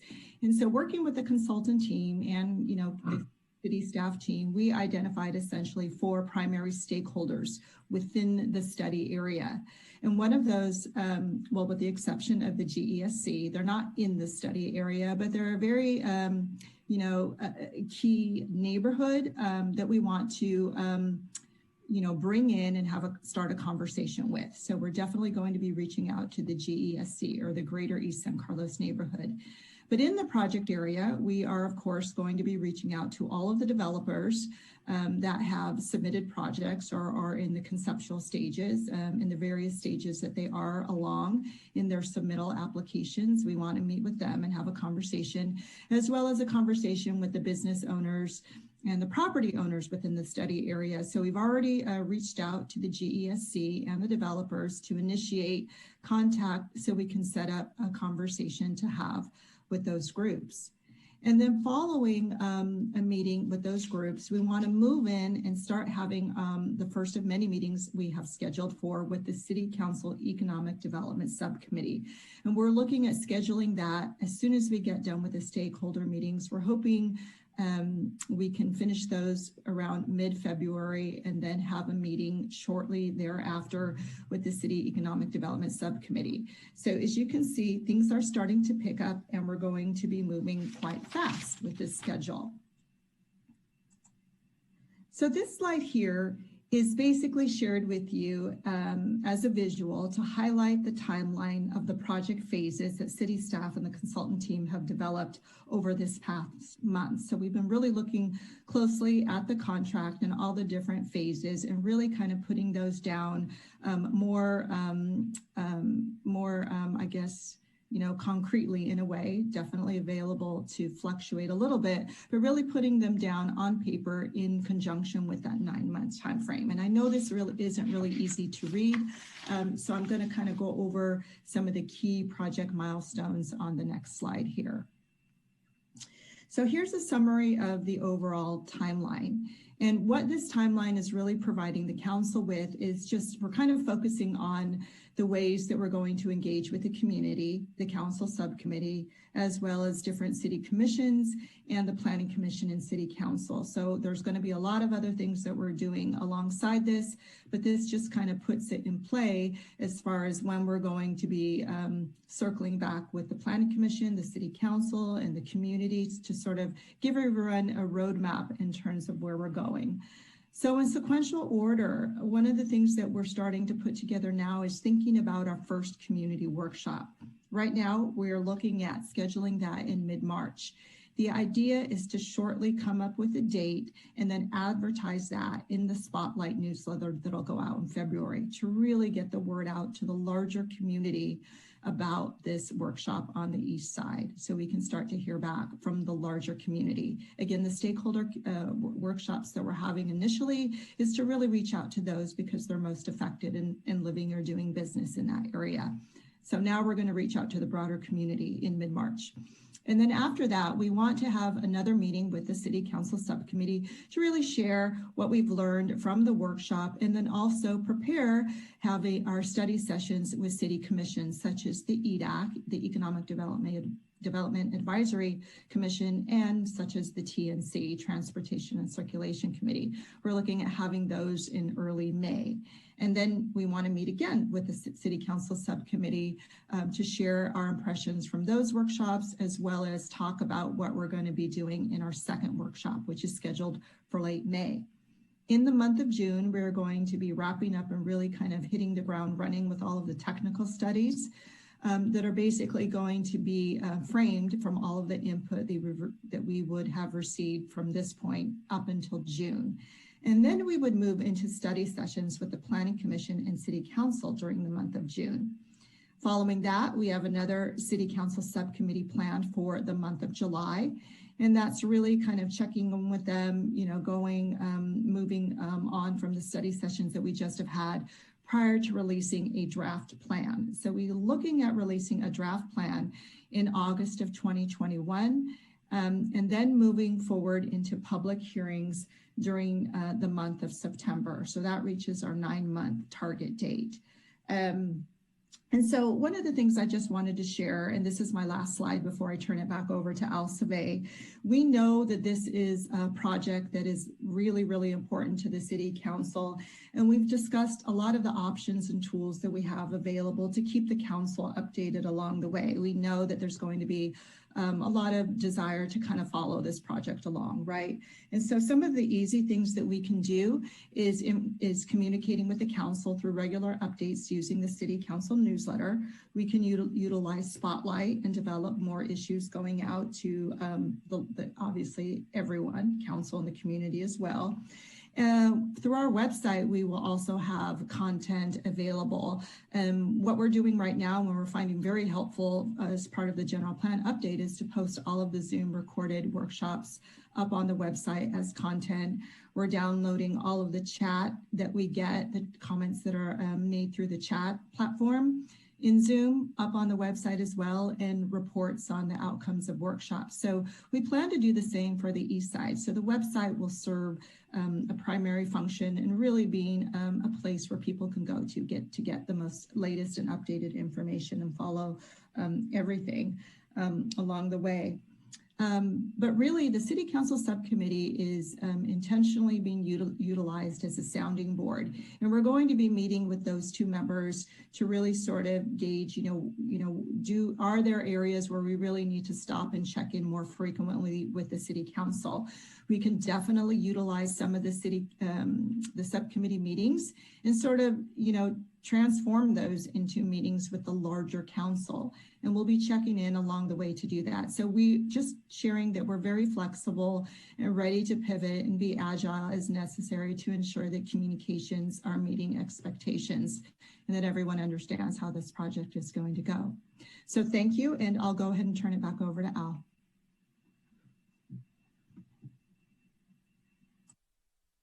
Thank you, Lisa. So let's move to the next slide. Crystal, if we can, or if you can give me control, that would be great. All right, thank you. So I'm just going to cover these two projects and talk a little bit about the two projects that you're considering this evening. And so one is the 888 Branston project, and that's up there on Industrial, right across from the Alexandria project that's under construction. The site area is 105,000 square feet. It's heavy industrial zone, and that zone allows for 105,000 square feet of development. And what the zone says, it's a FAR of 1. And so you can build the same amount of square feet as the lot size. And the height allowed there, the maximum height is 50 feet. And we do allow for some additional height for mechanical screening. What they're asking for is 210,000 square feet, so double the FAR, and about 100 feet, so nearly double the height of the building as well. At the bottom of your screen, what you'll see is the various things that they need to do and the process that they need to go through. All of these things that you see at the bottom of the screen move concurrently. Some take longer than others, and many of them are technical and require a great deal of discussion with the applicant and with the community. And for instance, you have to go through California Environmental Review. And one of the key components of this ask, when a developer asks a city, and this is very common in the state of California, is for cities to have this planned development zoning in their code. And what it allows developers to do is ask for additional square footage or height or something else that makes the development more feasible. And so our zoning code says, yes, you can do that. However, if you do, you have to have exemplary architecture, and there should be some fair share in terms of community benefits. You need to contribute something in addition for that financial benefit that you get as part of this give from the city. And the way that that is made clear is through this thing called a development agreement. And you'll see that at the center of your screen. And essentially the development agreement is a contract between the city and the developer. And that says, here's what we agree upon in terms of your community benefits in exchange for this extra zoning benefit that you get. And here's when it's going to happen, and here's how it's going to happen. So that is a critical juncture in a project like this. And for these two projects and many of the projects that we will be seeing in the East Side planning area, many of them, if not most of them, will be asking the city for this planned development zoning, which will require us to negotiate a development agreement. And then the next project is 1030, and that is, go to that slide there. There we go. NBC Biolabs, and the site area is 87,000 square feet, 88,000 square feet. It's in a different zone. It's commercial industrial. The height is the same, 50 feet. And however, this zoning would allow for 2 times the floor area or an FAR of 2. So that means they can do 2 times the maximum site area. And in this case, what they're asking for is 81 feet in height, 96 to the roof screen, in just under the 2.0 FAR at 128,000 square feet. All the other components of the process are the same. Now, for each of these projects, we have been talking to these developers for a while, and each of them has made considerable progress in working with the city staff. We've worked very well with both project development teams, their design teams. Changes have been made to the architecture of the urban design, and they're making really good progress, each of these projects. And they're really at a milestone juncture at this point. So in order to go forward, we would really need to begin to negotiating the development agreement. The project can't go forward unless there are terms that the city agrees to, because those terms and the development agreement need to be included in the environmental analysis. So we can't go to the public with that CEQA document until we know what's going to be in that development agreement. That's what's for additional benefits to the developer. You have to disclose that to the public and analyze any impacts in your CEQA document. So this evening before you have some options. One is to authorize staff to complete the development agreement negotiations and the planning review process and move forward. Do not authorize staff to move forward, or if you don't want to do those other options, one other option would be to allow us staff to complete negotiations for community benefits and the development agreement, but not the planning application process. And the reason for that is this would provide some time benefit to these developers so that when this is ready to go forward, it's farther down in the process, and we can go ahead and do everything else we need to do to get this reviewed by the Planning Commission and City Council. And that concludes the presentation. We're all available to answer any questions of the mayor and the City Council. Thank you, Al. So what we'll do is we'll take questions from council, 2 to 3 each, please, and we'll take those in order of hands being raised. Then public comment. We'll do council comment discussion, entertain a motion, call for a second, further comment for those wishing to do so, and then roll call. So I see Councilmember Dugan has his hand up first. Yeah, hi, just a quick question. So I understand these projects are kind of the next 2 in line over there, and that's why we're seeking to keep them moving along. And I just, can you please characterize what, project 3 and 4 might be behind them? And, is there a large gap in the planning process here such that these 2 really are, on the edge and should move forward? And we've got a bright enough line that, project 3 and 4 aren't, going to be arbitrarily mistreated if we, allow the first 2 to go? Well, I'd say that the next one in line is the Alexandria project that's in this large blue area that you see next to the NBC Biolab. We've been working with them actually longer than we have been working with these other 2 developers. And that project is nearly as far along in the process. It's not quite there, but we're getting real close in moving forward in getting this completed application, and really they're just behind this large project. Much larger project is just behind these other 2 projects, and then we're probably looking at the one in the green area here, and to the left of Alexandria, that's another R&D type building as well. So these are all kind of bunched up together. These are, they're kind of smaller and more nimble projects in terms of the scale and size of the Alexandria. But again, it's pretty close third. Okay, but we're comfortable drawing the line here and, you know, are we going to have to revisit in a couple months, you know, the next projects? That is the big question for the city council this evening, and hopefully we can help you try and answer that. Okay. All right, thank you. Councilmember Rack. Thank you, Mayor Parmalohan.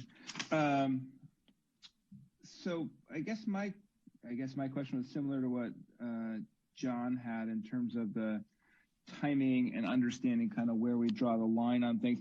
I guess, can you, Aldo, just go through if I understand, if we were to take, let's say, option number 3, just looking at these things, because I get the difference between moving things forward a little bit so people aren't, let's say, a year or year and a half behind. I mean, I'm sympathetic to that, but I want to try to find the right balance around that. But I'm concerned about, so if basically what you're saying is we need to negotiate the benefits and get to the plan, get that sort of, and that signed off from the plan development standpoint so that the CEQA process can then kick off. Do I have that right, or am I not getting the steps correct? Because I know you said it sort of runs concurrently, but it sounds like there's actually some steps in between. So I just want to understand I have that process right.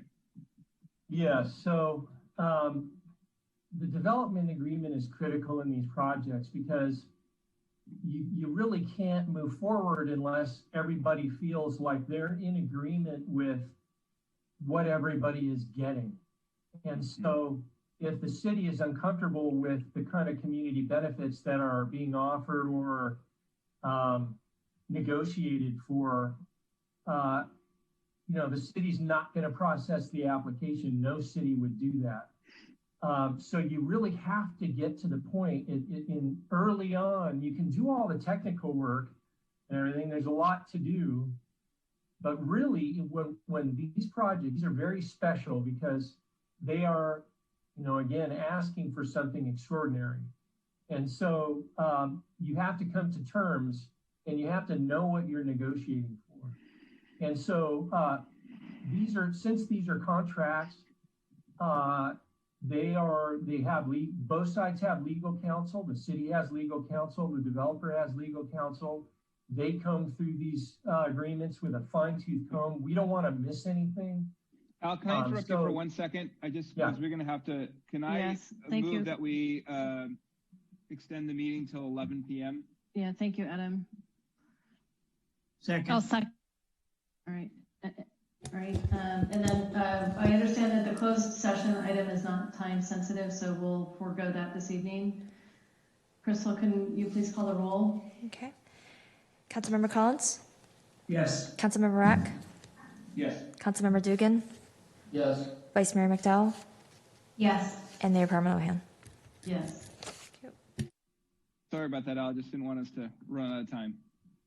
Sure.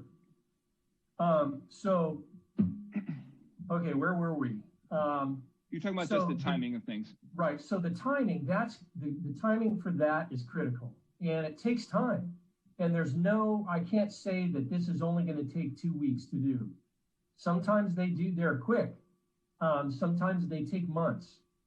And it just depends on a number of things. Again, like I said, these are small. That doesn't mean that it might not be more complicated to get to yes on both sides. And so that's, adds to the timing and the complexity of just this one component.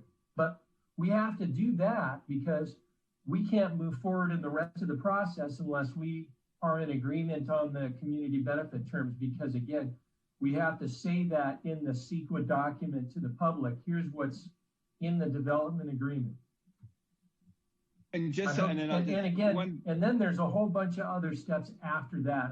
I don't want to go too long on all the different steps, but please, if you'd like me to, I can focus on something else. No, that's fine for now, I think. And just as a follow-up, and then I'll yield back my time on this. We're at a point with these two projects that the next step is to negotiate the development agreement, or are there other things that can be done in the meantime right now? That's really where we are. We have prepared, the nuts and bolts of the CEQA documents. You know, we've done a lot of other technical work and technical studies. So that's where we are, and that's where we need to go next. Okay, thank you. Thank you. Councilmember Collins. Thank you, Madam Mayor. Thank you, Al and Lisa.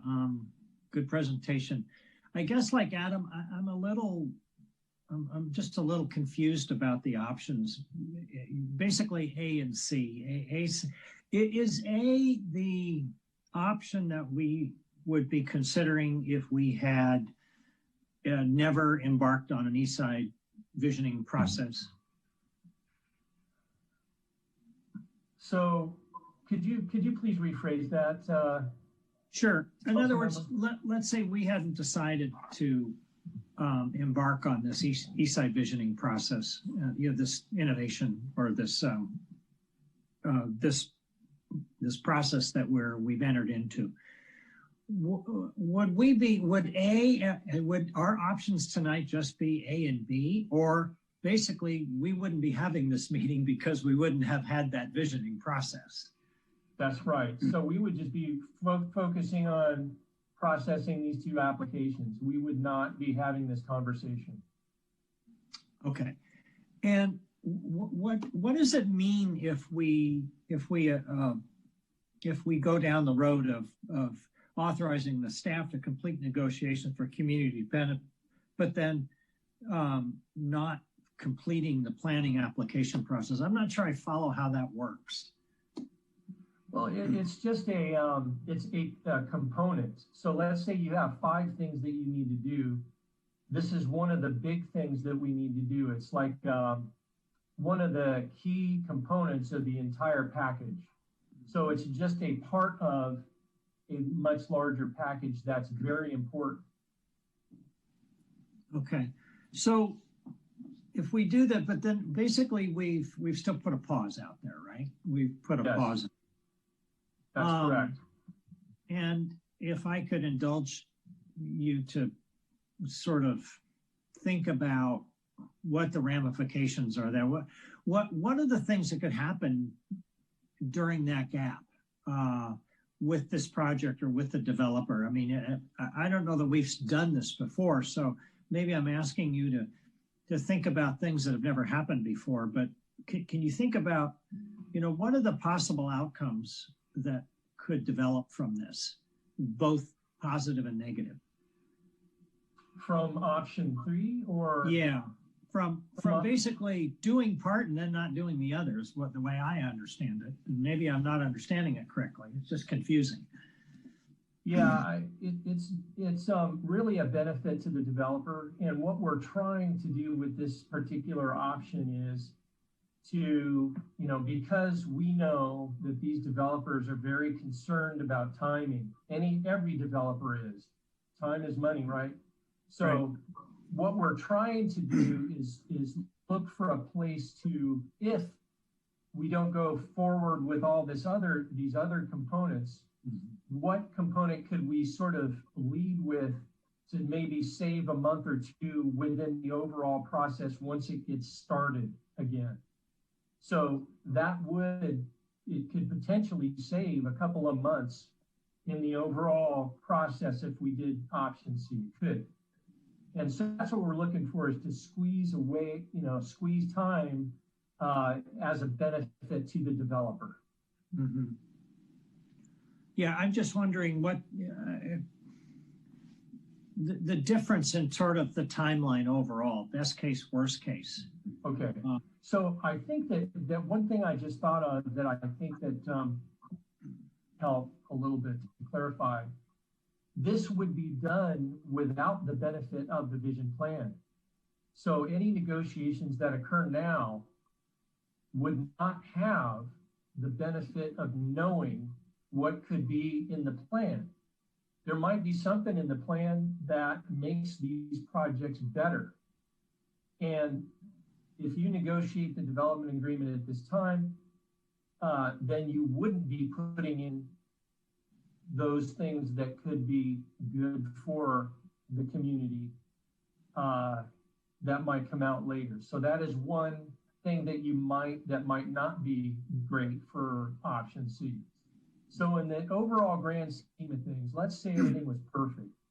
I'd say these two projects might take 6 more months to get to the city council with all the things that we need to do and all the things we need to talk about. So I'd say if we didn't have the vision plan, that's where we'd be. In a perfect world, if everything was super smooth, this might be a 6-month to 8-month process for the rest of the, to get them into the building permit phase. So let's assume that scenario for a moment. Are there things that could happen in the intervening 6 months that would be the result of the visioning process developing, that we might say, well, look, some things have happened in the last 6 months and we're going to approve your project, but there's some other things that we want you to include, or we want some additional development agreement funds because we know that there's going to be some additional community benefits that we're going to want to provide. I mean, can we leave it? Can we build in flexibility in continuing these negotiations? Maybe. However, it might be difficult to ask a developer to agree to an open-ended condition where it may cost them significantly later. So that would be the challenge is, we let's say we all agree that, yeah, you're going to have to conform to something in the future, but we don't know exactly what that is. Would a developer agree to do that?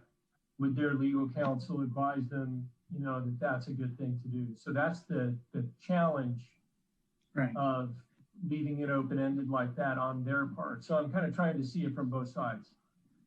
Right, and I apologize for forcing you to speculate like that. I know that that's probably not what you had in mind, but these are some of the things that run through my mind because, as many years I've been on the council, putting together development agreements is obviously not my area of expertise, and you've had a lot of practice at it. But anyway, thank you, Al. Thanks, Madam Mayor. I'm done for the moment. Okay. All right. I'm not seeing any further questions from council, so if we could go to public comment. Crystal, are there any members of the public who wish to address council?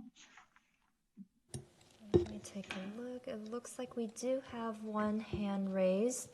Glenna, you should be able to. Oh, you have a. Okay.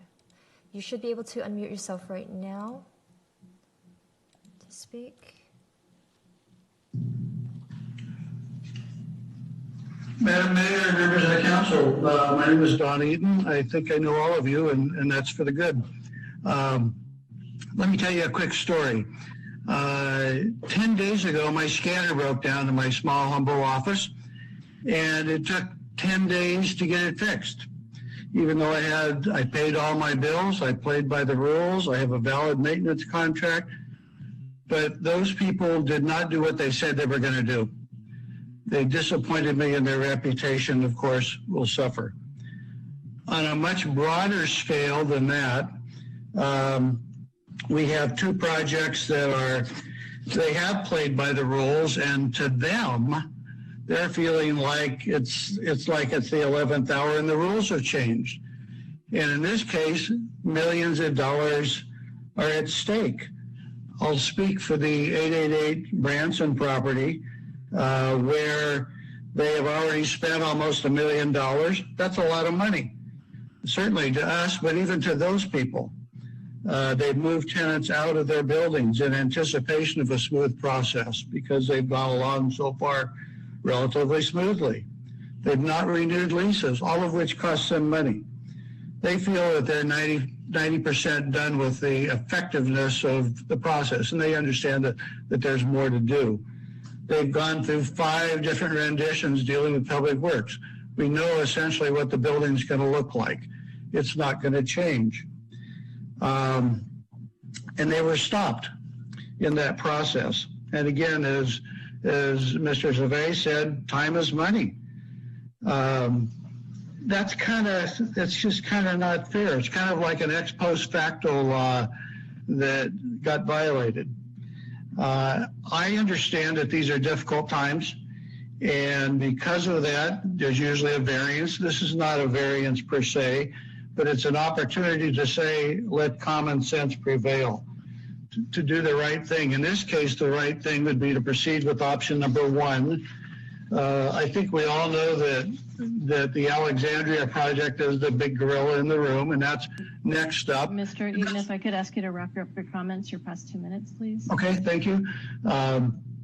And this Alexandria project is going to be affected by the study.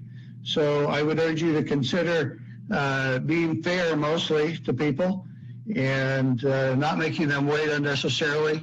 Splitting the baby with option number 3, I don't think is a practical option. Give them the green light, let them go. Mr. Eaton, if you could please wrap up your comments. Okay, and that's, I think, what I have. Thank you very much, Madam Mayor. Thank you. Crystal, any other speakers? No, there are no other hands raised. Crystal, I see somebody by the name of Ryan. Yes, thank you. I'm sorry? I see somebody by the name of Ryan Gubara. Oh, this is one of the developers. Okay. Ryan, you are a panelist, so you should be able to unmute yourself. Is this an appropriate time to speak on this for me? Madam Mayor? Yes, go ahead. Thank you. Good evening, and thank you for having me. 1030 Britain has been through a very thorough review process by city staff. We've had many, many meetings together. We've had a lot of changes that have been made to this building through this process. For instance, it's gone from 7 stories down to 5 stories. It now includes underground parking. It now steps further back from the street, and it now has greater site access and large landscape buffer around the entire building. The city has run a thorough process to appropriately vet this proposed project in the 2 years of meetings and designs that it has gone through.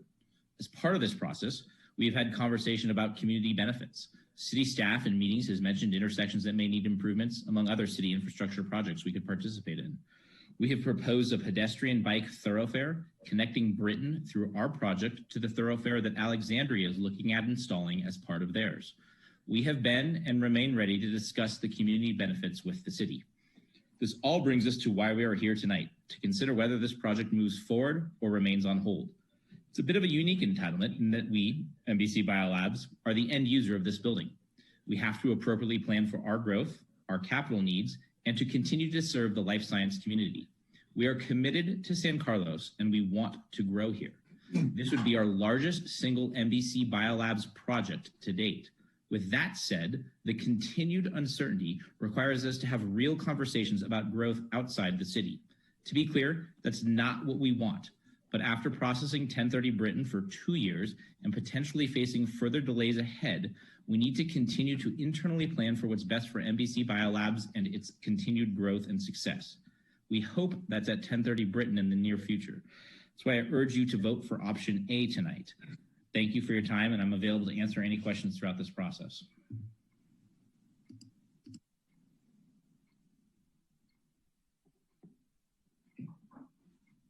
I think you're muted, Laura.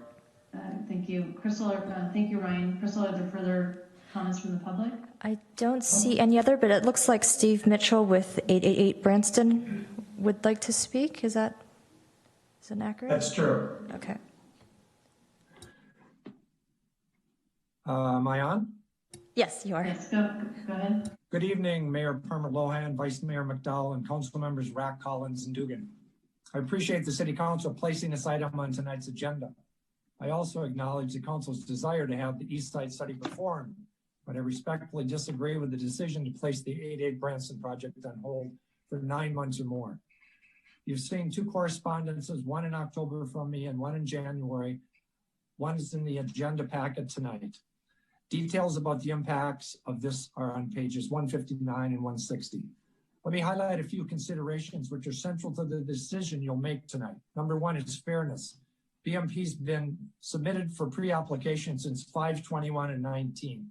We've been involved in this for 1 year and 8 months. The Branson entitlement application is literally weeks away from being deemed complete in a 2,832 square foot building constitutes less than 8% of the 2.5 million square feet of potential commercial development on the east side, which is already contemplated and anticipated in the city's existing plan 2030. VMP continues to work actively with city staff in good faith, following all the rules of the applicable entitlement process, relying on existing and applicable city laws and procedures. A delay now hampers our process and simply unfair as you potentially change rules at the 11th hour. Number two is finances. City Council staff reports on page 2 there could be future fiscal impacts in the form of negotiated benefits. City Council members need to ask themselves, does it make financial sense for City Council to place a hold on all community benefits and transit fees that would be derived from the 888 Branston project for 9 to 12 months when the city is currently receiving less tax revenue in this current and future economic downturn precipitated by the COVID pandemic? In your elected positions as City Council members, you're charged by the citizens to do the best you can financially do for the well-being of the city. Placing a moratorium on all development until the East Side study is completed is a financial Mr. Mitchell, if I loss could to the ask you to city. wrap up. Thank you. Other developers are watching very closely tonight to see what decision is made regarding Black Mountain Properties project. They'll be learning exactly what kind of a partner the city of San Carlos will be. Mr. Mitchell, if I could ask you to wrap up, please. And wondering if something as capricious could happen to them as well. We respectfully ask that you vote for item number 1. Thank you. Thank you, Mr. Mitchell. Crystal, any additional comments? No, there are no other hands. Okay, so at this time, we'll move to council comments and discussion.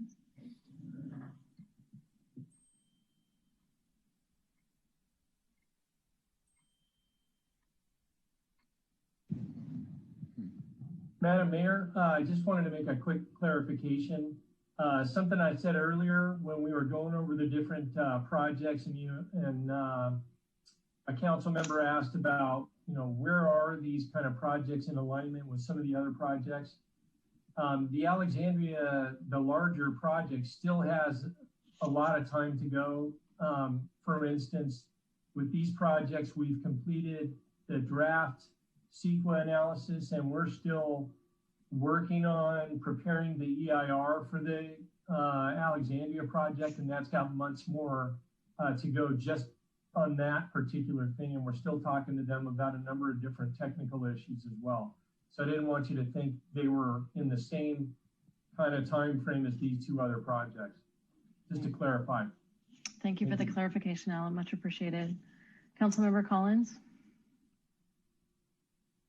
Thank you, Madam Mayor.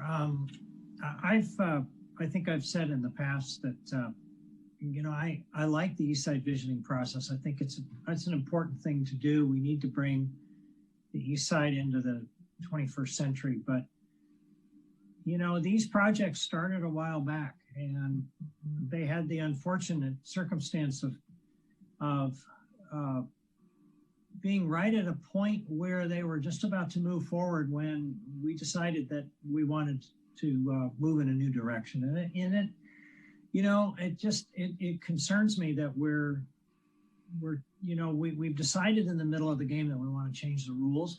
It's okay to change the rules. It's just that we got to change the rules with a new set of players and let this process go through. It also concerns me that we may have other developers that are looking at us that are wondering, what sort of decisions that we're going to make. And I think the optics of it, to me, just they concern me, that we have started down one path and then we've decided to take another, and now we've got these projects that are going to bring us quite a few benefits. I mean, there's about $3 million in linkage fees, which is, I believe, more money than we've ever gotten before in linkage fees. We can have a discussion all day as to whether or not they're enough, but they are paving the way for, upwards of $50–60 million of linkage fees that we're going to get over the next several years that we can do a lot with. So I would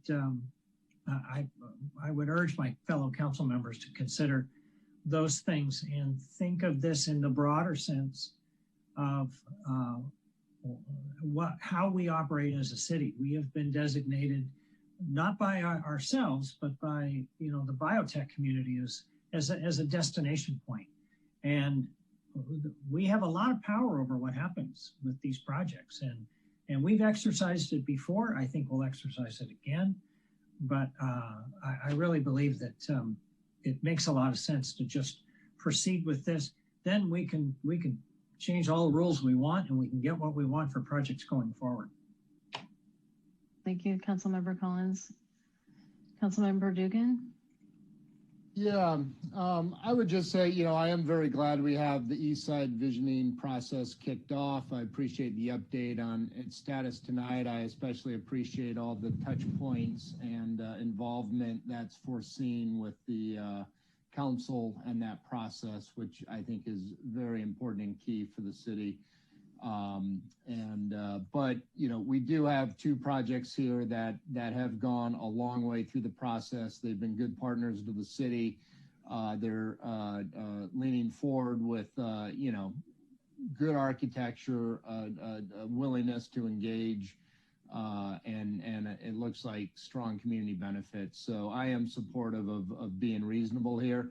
I appreciate Alcivé's clarification that there is sufficient distinction between these two projects and subsequent projects. That's my largest concern, is that we start a precedent here that, has us revisiting a number of other projects before that vision study takes place. As long as we're confident as a council that it's these two projects, and then we're going to see the vision plan through and inform our future decisions based on that thorough process and input, then I'm comfortable moving forward with either alternative 1 or 3. I'm a little ambivalent. Would appreciate my colleagues' further input on 1 or 3. Thank you, Councilmember Dugan. Councilmember or Vice Mayor McDowell. Thank you, Madam Mayor. So I just wanted to start off by saying that I have met with both developers of these projects, but they were purely informational. One was quite a while ago, and they will not affect my opinion tonight. I understand that delays are concerning to developers. I certainly understand that. Council has been very clear for the last 13 months that we wanted to do a holistic plan for our East Side, given the unprecedented amount of development that's coming to our town in that area. But then the pandemic happened, and we all had to turn our attention to meeting immediate needs in our community, like helping small businesses, giving financial assistance to renters, helping with food assistance. If the pandemic had not happened, it's clear that the plan would, be well underway now, perhaps nearing completion. So what I think is a delay of a few months is a low price to pay to spend time engaging with our community on projects that will be with us for decades to come. And I think it's really important to take a long view here, and we have to do what is best for the entire community. I think having two processes going on simultaneously will be confusing to the public. We have agreed to take a holistic approach, so I think that proceeding with two projects individually sends the wrong message. As a member of the Economic Development Subcommittee, it's challenging for me to think about how to give direction on negotiations about benefits without the learnings from the plan and having undergone our community engagement. There won't be clear direction for what to push for. And until we look at the area holistically, that vision won't be determined. So I think that if we start carving out projects from the vision plan, then our plan will not be holistic. It will be a plan with holes in it. So I think that we should stay the course, focus on the vision plan, and use the plan to inform how we move forward with development agreements. Thank you. Thank you, Vice Mayor McDowell. Councilmember Rack. Thank you, Mayor Palmer-Lohan. I appreciate all the comments from the fellow council members. We, as the Vice Mayor mentioned, we've sort of been wanting to do this process for quite some time, and so coming down, it's been a top priority is to do this whole vision and get a complete vision of things. I listen when I hear about kind of some of the projects, and I do think they are interconnected. We don't know how the transportation piece is going to come through. I know that the MBC project, they mentioned about sort of the bridge connecting with Alexandria. And so those are things that, you know, as a council, we haven't looked at holistically about how we do certain things. So I want to be mindful of projects being sort of in process, but, you know, I'm concerned that we're not going to get a full vision on things. So I'd be open if there was some way to kind of get some sort of middle ground to try to, you know, push things out. So we had a little bit of information about where the vision plan was going, and then maybe, you know, moving things forward when I had a better sense. But I mean, until that point, I think it's difficult for me to go in and wanting to make exceptions. I know that it's a smaller piece, but it's still, you know, almost 400,000 square feet of properties, and they're critical to what we're trying to do in a whole vision plan for the whole community. So I'd be curious to hear what the mayor has to say, but I'm sort of leaning towards not supporting this right now, but I'm open to hear more. Thank you, Councilmember Rack. So I just want to disclose that I've spoken to or received communication from each developer, either directly or representative of that developer. And my decision tonight will not be unduly influenced by these discussions. I'd also like to thank the public and stakeholders and staff for their input on the discussion tonight. And I recognize and hear the concern expressed by the developers that they've made a commitment to San Carlos and have followed all the rules, and they feel that this delay is unfair and unjust. And I understand, you know, the very, you know, the concerns about, you know, time is money and the capital that's tied up in this. I also read in the documents provided by the developers that there's a perception that property tax is a community benefit, and I don't see it that way. Property tax is a way to provide for basic infrastructure for projects that will last, in this case, be multi-generational and transformative in our community.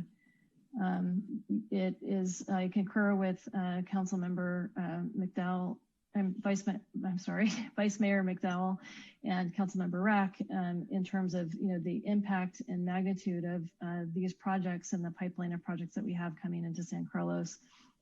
And the fact is that they will have some interplay with one another.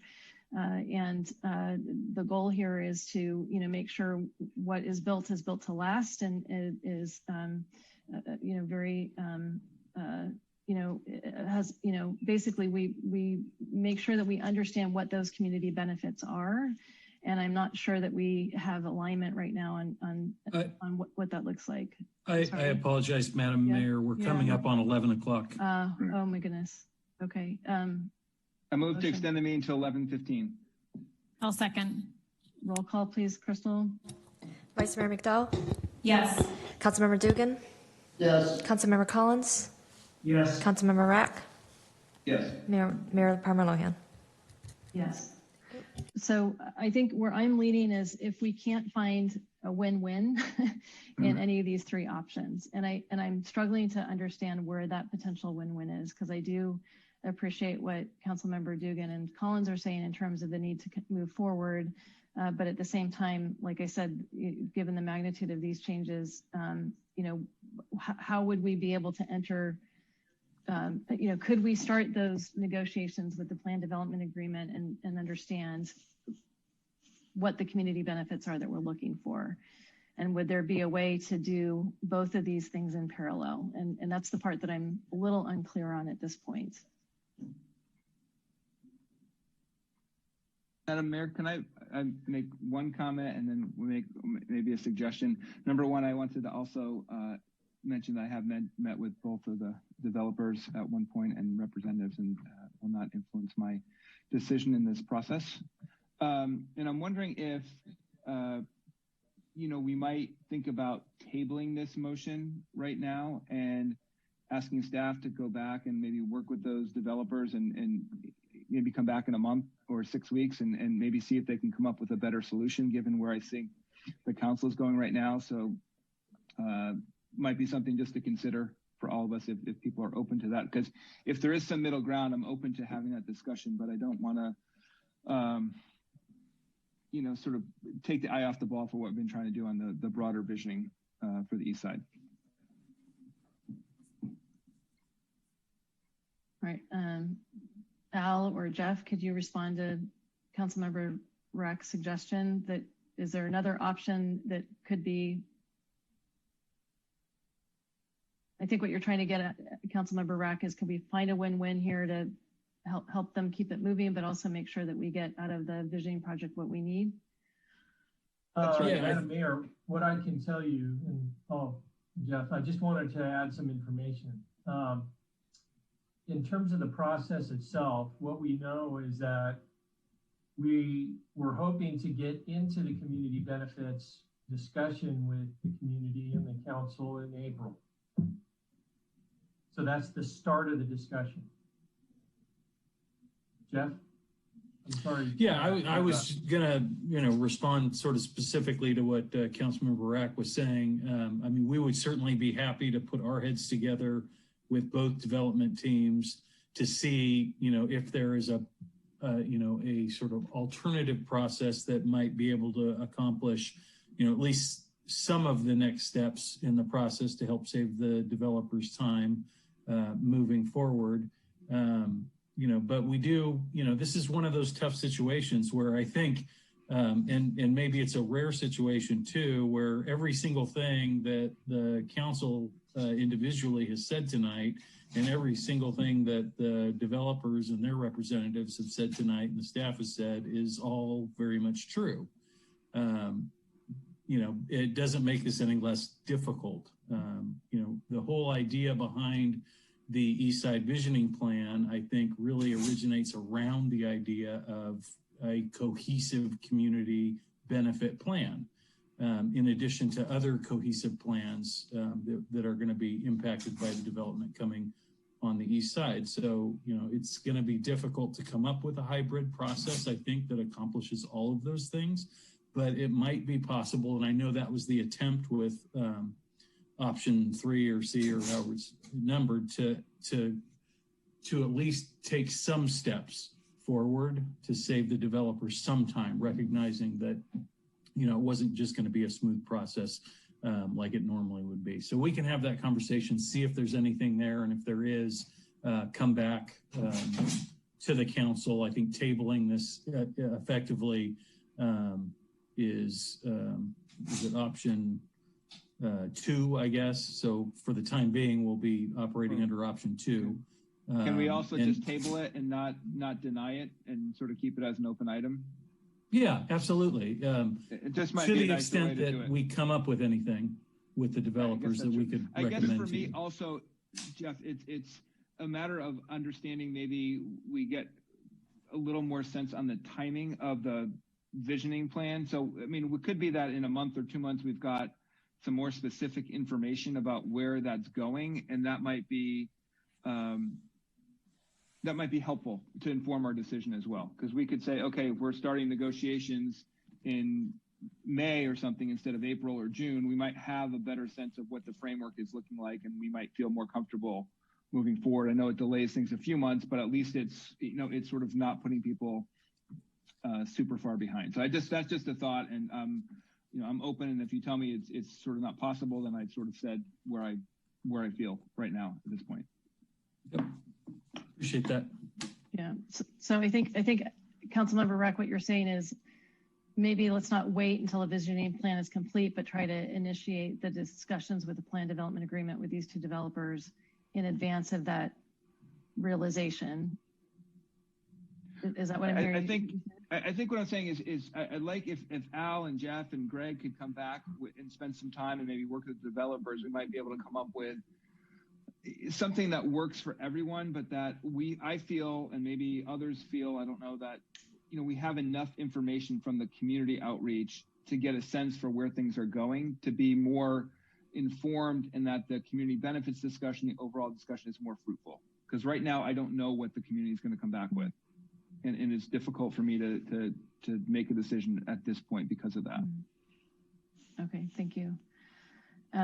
Any feedback on Councilmember Rack's proposal or alternative approach from other members of the council? Madam Mayor, I would just chime in to ask Jeff or Al, could you maybe just recharacterize what option 3 would mean by way of timing? I mean, because I'm very sympathetic to my colleagues who, you know, and I really think this Eastside Vision Studies is incredibly important to the future of San Carlos, and I do want that information as we inform what we're doing over there. But you know, if all these things take a long time, what would the timing look like on option 3 as far as like how long would it take to negotiate the community benefits, and how close to that August, September timeframe would we be as you guys finalize this? It just sounds like option 3 might be a bit of, you know, a pretty solid step in the direction that Councilmember Rack was suggesting. Yeah, and feel free to weigh in. I've shared my comments with the council already, so you feel free to jump in here. So, I mean, let's say things go really well. I mean, maybe we could do it in a couple of months. We will need some firm direction from our city council, from the Economic Development Subcommittee, and some guidance that will help us in our negotiations. And then a good part of it is legal discussion between the attorneys and, you know, going through the document, and that takes a little time. So that's why I mean, if things go really well and everybody can agree on some terms, maybe, you know, a couple of months we could crank it out if everybody just really, you know, focuses and things go really, really well. And not to disagree with Al, but I do disagree with Al a little bit. I think a couple of months is not particularly realistic. You know, the city council would have to hold meetings to discuss your position. The attorneys on both sides have to go back and forth in terms of legal action. I mean, I think a realistic picture that is still optimistic would be a 4 to 6 month process to get a completed approved development agreement by both sides. I've seen them go, you know, more than twice as long as that. And, you know, remembering that, you know, the city only represents 50% of the equation in terms of negotiating a deal. Okay, yeah, thank you for that. I'm just observing that option 3 here is only authorizing staff to complete negotiations with the community benefits, and that it would just be a draft of the development agreement. So, you know, that's not such a definitive step. I don't know. That just actually seems like some middle ground, pretty close to what might address people's concerns. But I completely understand why folks want to see this vision study closer to completion. All right. Thank you, Councilmember Dugan. Councilmember Collins. Thank you, Madam Mayor. Al, I think you mentioned something about having the Economic Development Subcommittee talk about it. I'm wondering if one of our options, just send it back and let that subcommittee see if they can come up with some options that, you know, we can all agree on. So yeah, go ahead, Al, sorry. No, I mean, you know, I mean, that's an option for the council. It's kind of, I think, reminiscent of what you were talking about earlier, like having staff. Maybe we could, you know, work with the Economic Development Subcommittee as well to come up with some other idea. And who sits on that now? I'm sorry, I don't remember with the reorg. Is it still the mayor and the vice mayor? Yes. Sarah and Laura, right? Yes. So I think what I'm hearing though is that with potentially option 3, according to Jeff, city manager, his timeline around how these negotiations typically go, that could potentially coincide with some of the community feedback that we get. that would come around the April timeframe. Am I hearing that correctly? It's possible. But I think we also don't know what we'd be negotiating community benefits when we don't know what the vision plan, staff would be negotiating community benefits without knowing what the vision plan said or recommended. Understood.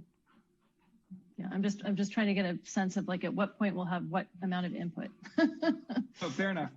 Yeah. Yeah, I think the council would probably start feeling like they had, you know, substantial input from the community, you know, not a completed plan, but at least just substantial raw input from the community by the June timeframe. So I think it would start to, April would kind of be the beginning of that information coming in, and by June, I think a significant amount of it will have come in.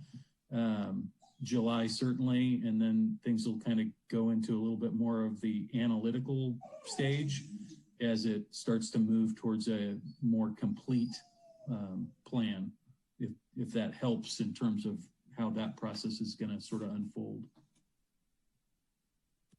Vice Mayor McDowell, and then we'll go to Councilmember Collins. Thank you. So in light of excuse me, Vice Mayor McDowell, we have another deadline coming up, and sorry, I should have extended it longer. I apologize. Let's just move to extend to 11:30. To 11:45, and hopefully we can be efficient by then. I'll second. Roll call, please, Crystal. Councilmember Dugan? Yes. Vice Mayor McDowell? Yes. Councilmember Rack? Yes. Councilmember Collins? Yes. Mayor Parma Lohan? Yes. So I'll just finish my comment quickly. In light of what Jeff said, you know, I would be willing to look at this again in the June timeframe to table it until then.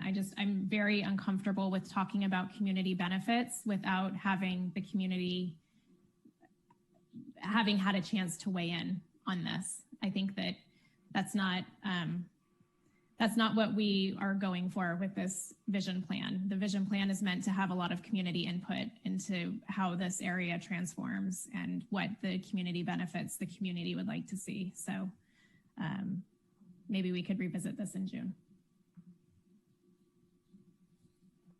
Thank you, Vice Mayor McDowell. Councilmember Collins? Yeah, it's you know, it's an alternative. And it's better than just, you know, not approving the project now and subjecting it to an even longer wait. So I would reluctantly support that, yes. So I guess what we're going to do here is table it until June.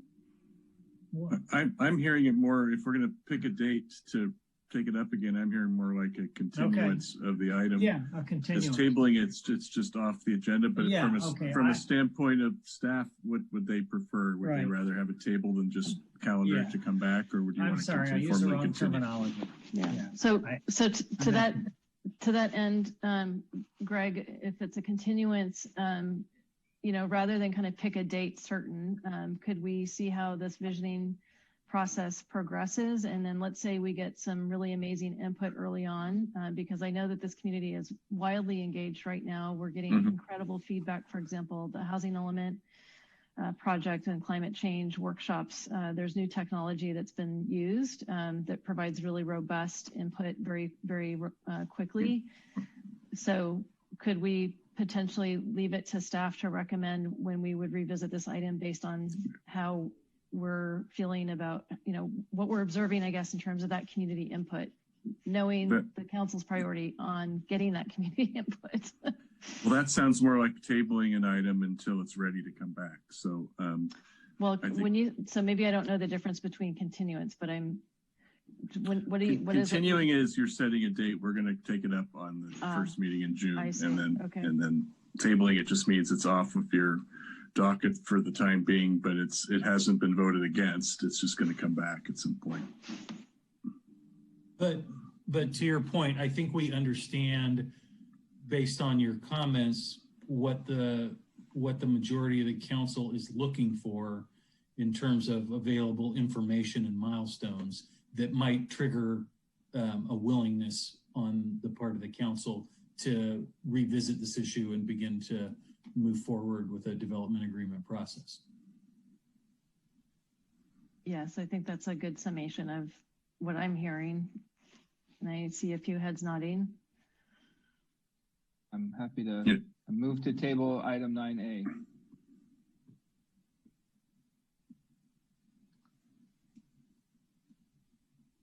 Okay, I'll second. And I'm hearing, just for the record, I'm hearing that the staff, that the council wants the staff to bring it back when some metrics have been achieved that it's ready for you to look at it again, between now and June is what I'm hearing. So I just want to kind of set expectations for us. I think that's right. Or if you come up with an alternative solution that you would like. Yeah, it might come back soon. Yeah. And I think it's fine. I think we've got the subcommittee to kind of run things by as well. So I'm comfortable with that. Okay, so we have a motion and a second to table this item. Any further discussion? Crystal, can you call the roll? Councilmember Rack? Yes. Councilmember Collins? Very reluctant, yes. Vice Mayor McDowell? Yes. Councilmember Dugan?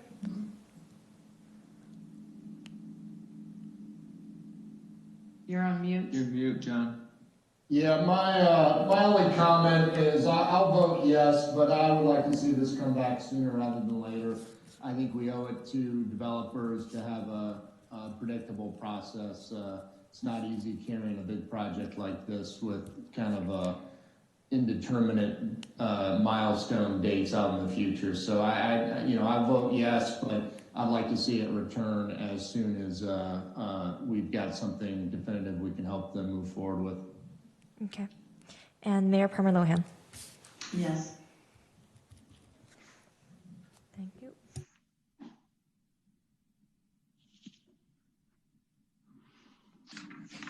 All right, so the next item, consideration of appointing representatives to the Grand Boulevard Initiative Working Committee. Is there a staff report on this? Jeff?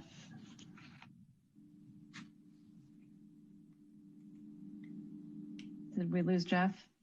Sorry, my button was not clicking there. Thank you, Madam Mayor. So this item actually was on your last agenda, and it's come back this evening. The information that the mayor and I had when we were working on the original assignment list was that the Grand Boulevard Initiative was not going to be requiring meetings in 2021, and then we got a request to calendar meetings from the group for 2021. So we've placed it back on your agenda for you to consider appointing a member to the Grand Boulevard Initiative Task Force. Be happy to answer any questions you might have.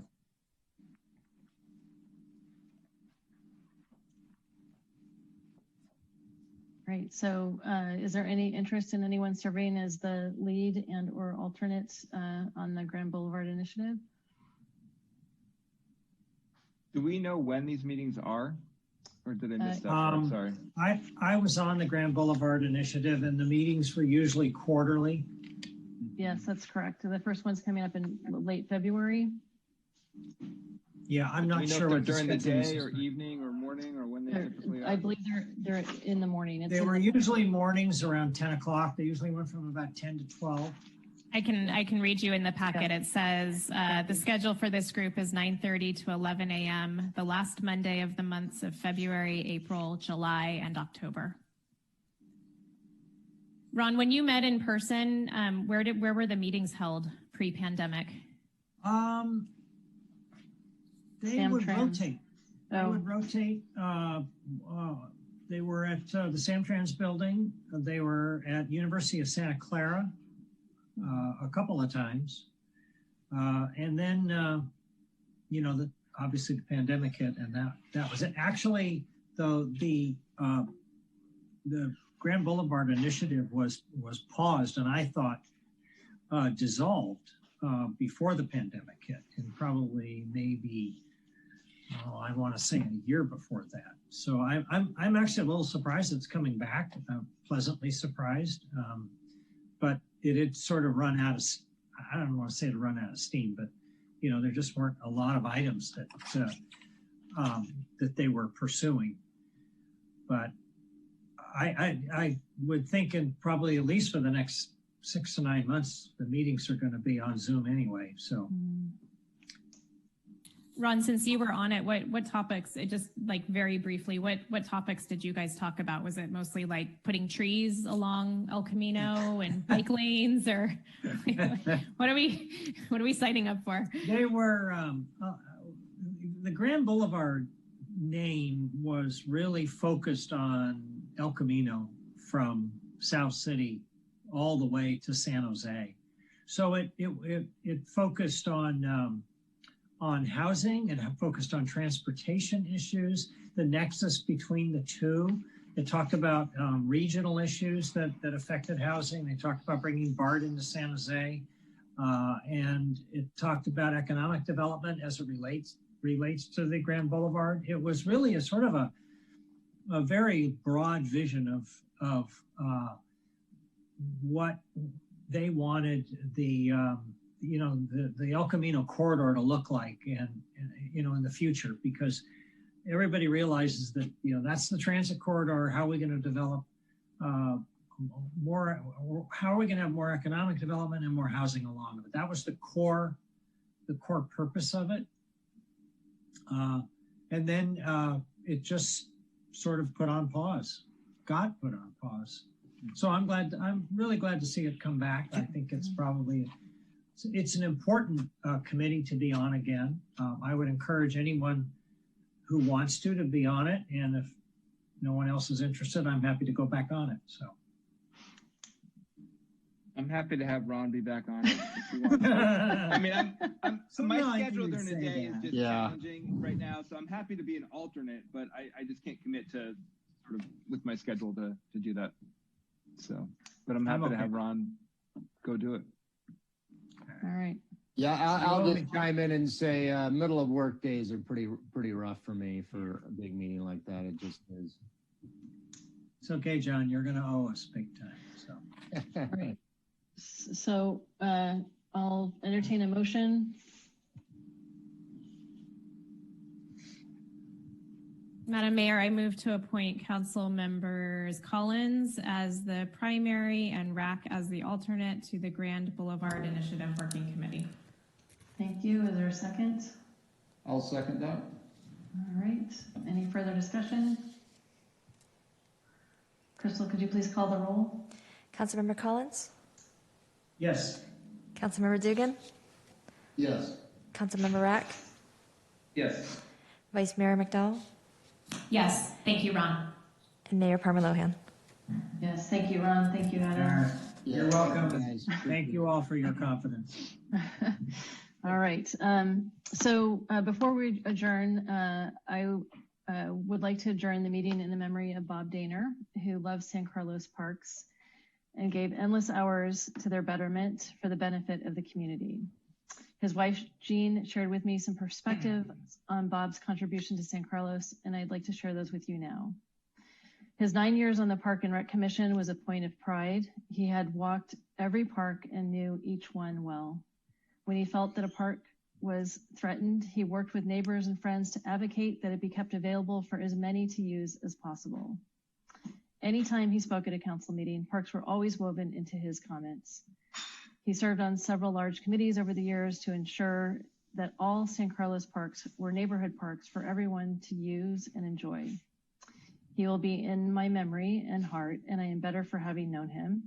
And tonight's backdrop and virtual screen is in his honor. It's the baseball diamond at Burton Park. So if any other council members would like to reflect on Bob Daner at this time, you're welcome to take the mic. Sure, since I'll wait, and then I see Ron, others. Thank you, Laura, for doing this. I had a chance to talk to Jean as well, and Bob was a good friend and an advisor, and he certainly loved the parks and was a strong advocate for our community. I enjoyed a lot of the conversations, hearing about the history of how things were evolved in San Carlos, and just helped me be smarter and better on the council. And he'll certainly be missed by me, but also by the whole community. I knew Bob for a long time, and he and Gene are so much a part of the fabric of San Carlos. It's kind of hard to believe that he's gone. He loved the city. He loved serving on Parks and Rec. He's very dedicated to that. He came to council meetings and a lot. And, you know, for a guy who was, you know, had other things he could have been doing, and he was, you know, getting up there in years, he just cared passionately about the parks. And he was, you know, more or less an unforgettable person. So sorry to see him go. Thank you. Yeah, I'll just say when I announced I was running for city council, Bob and Gene were some of the first folks to reach out to me.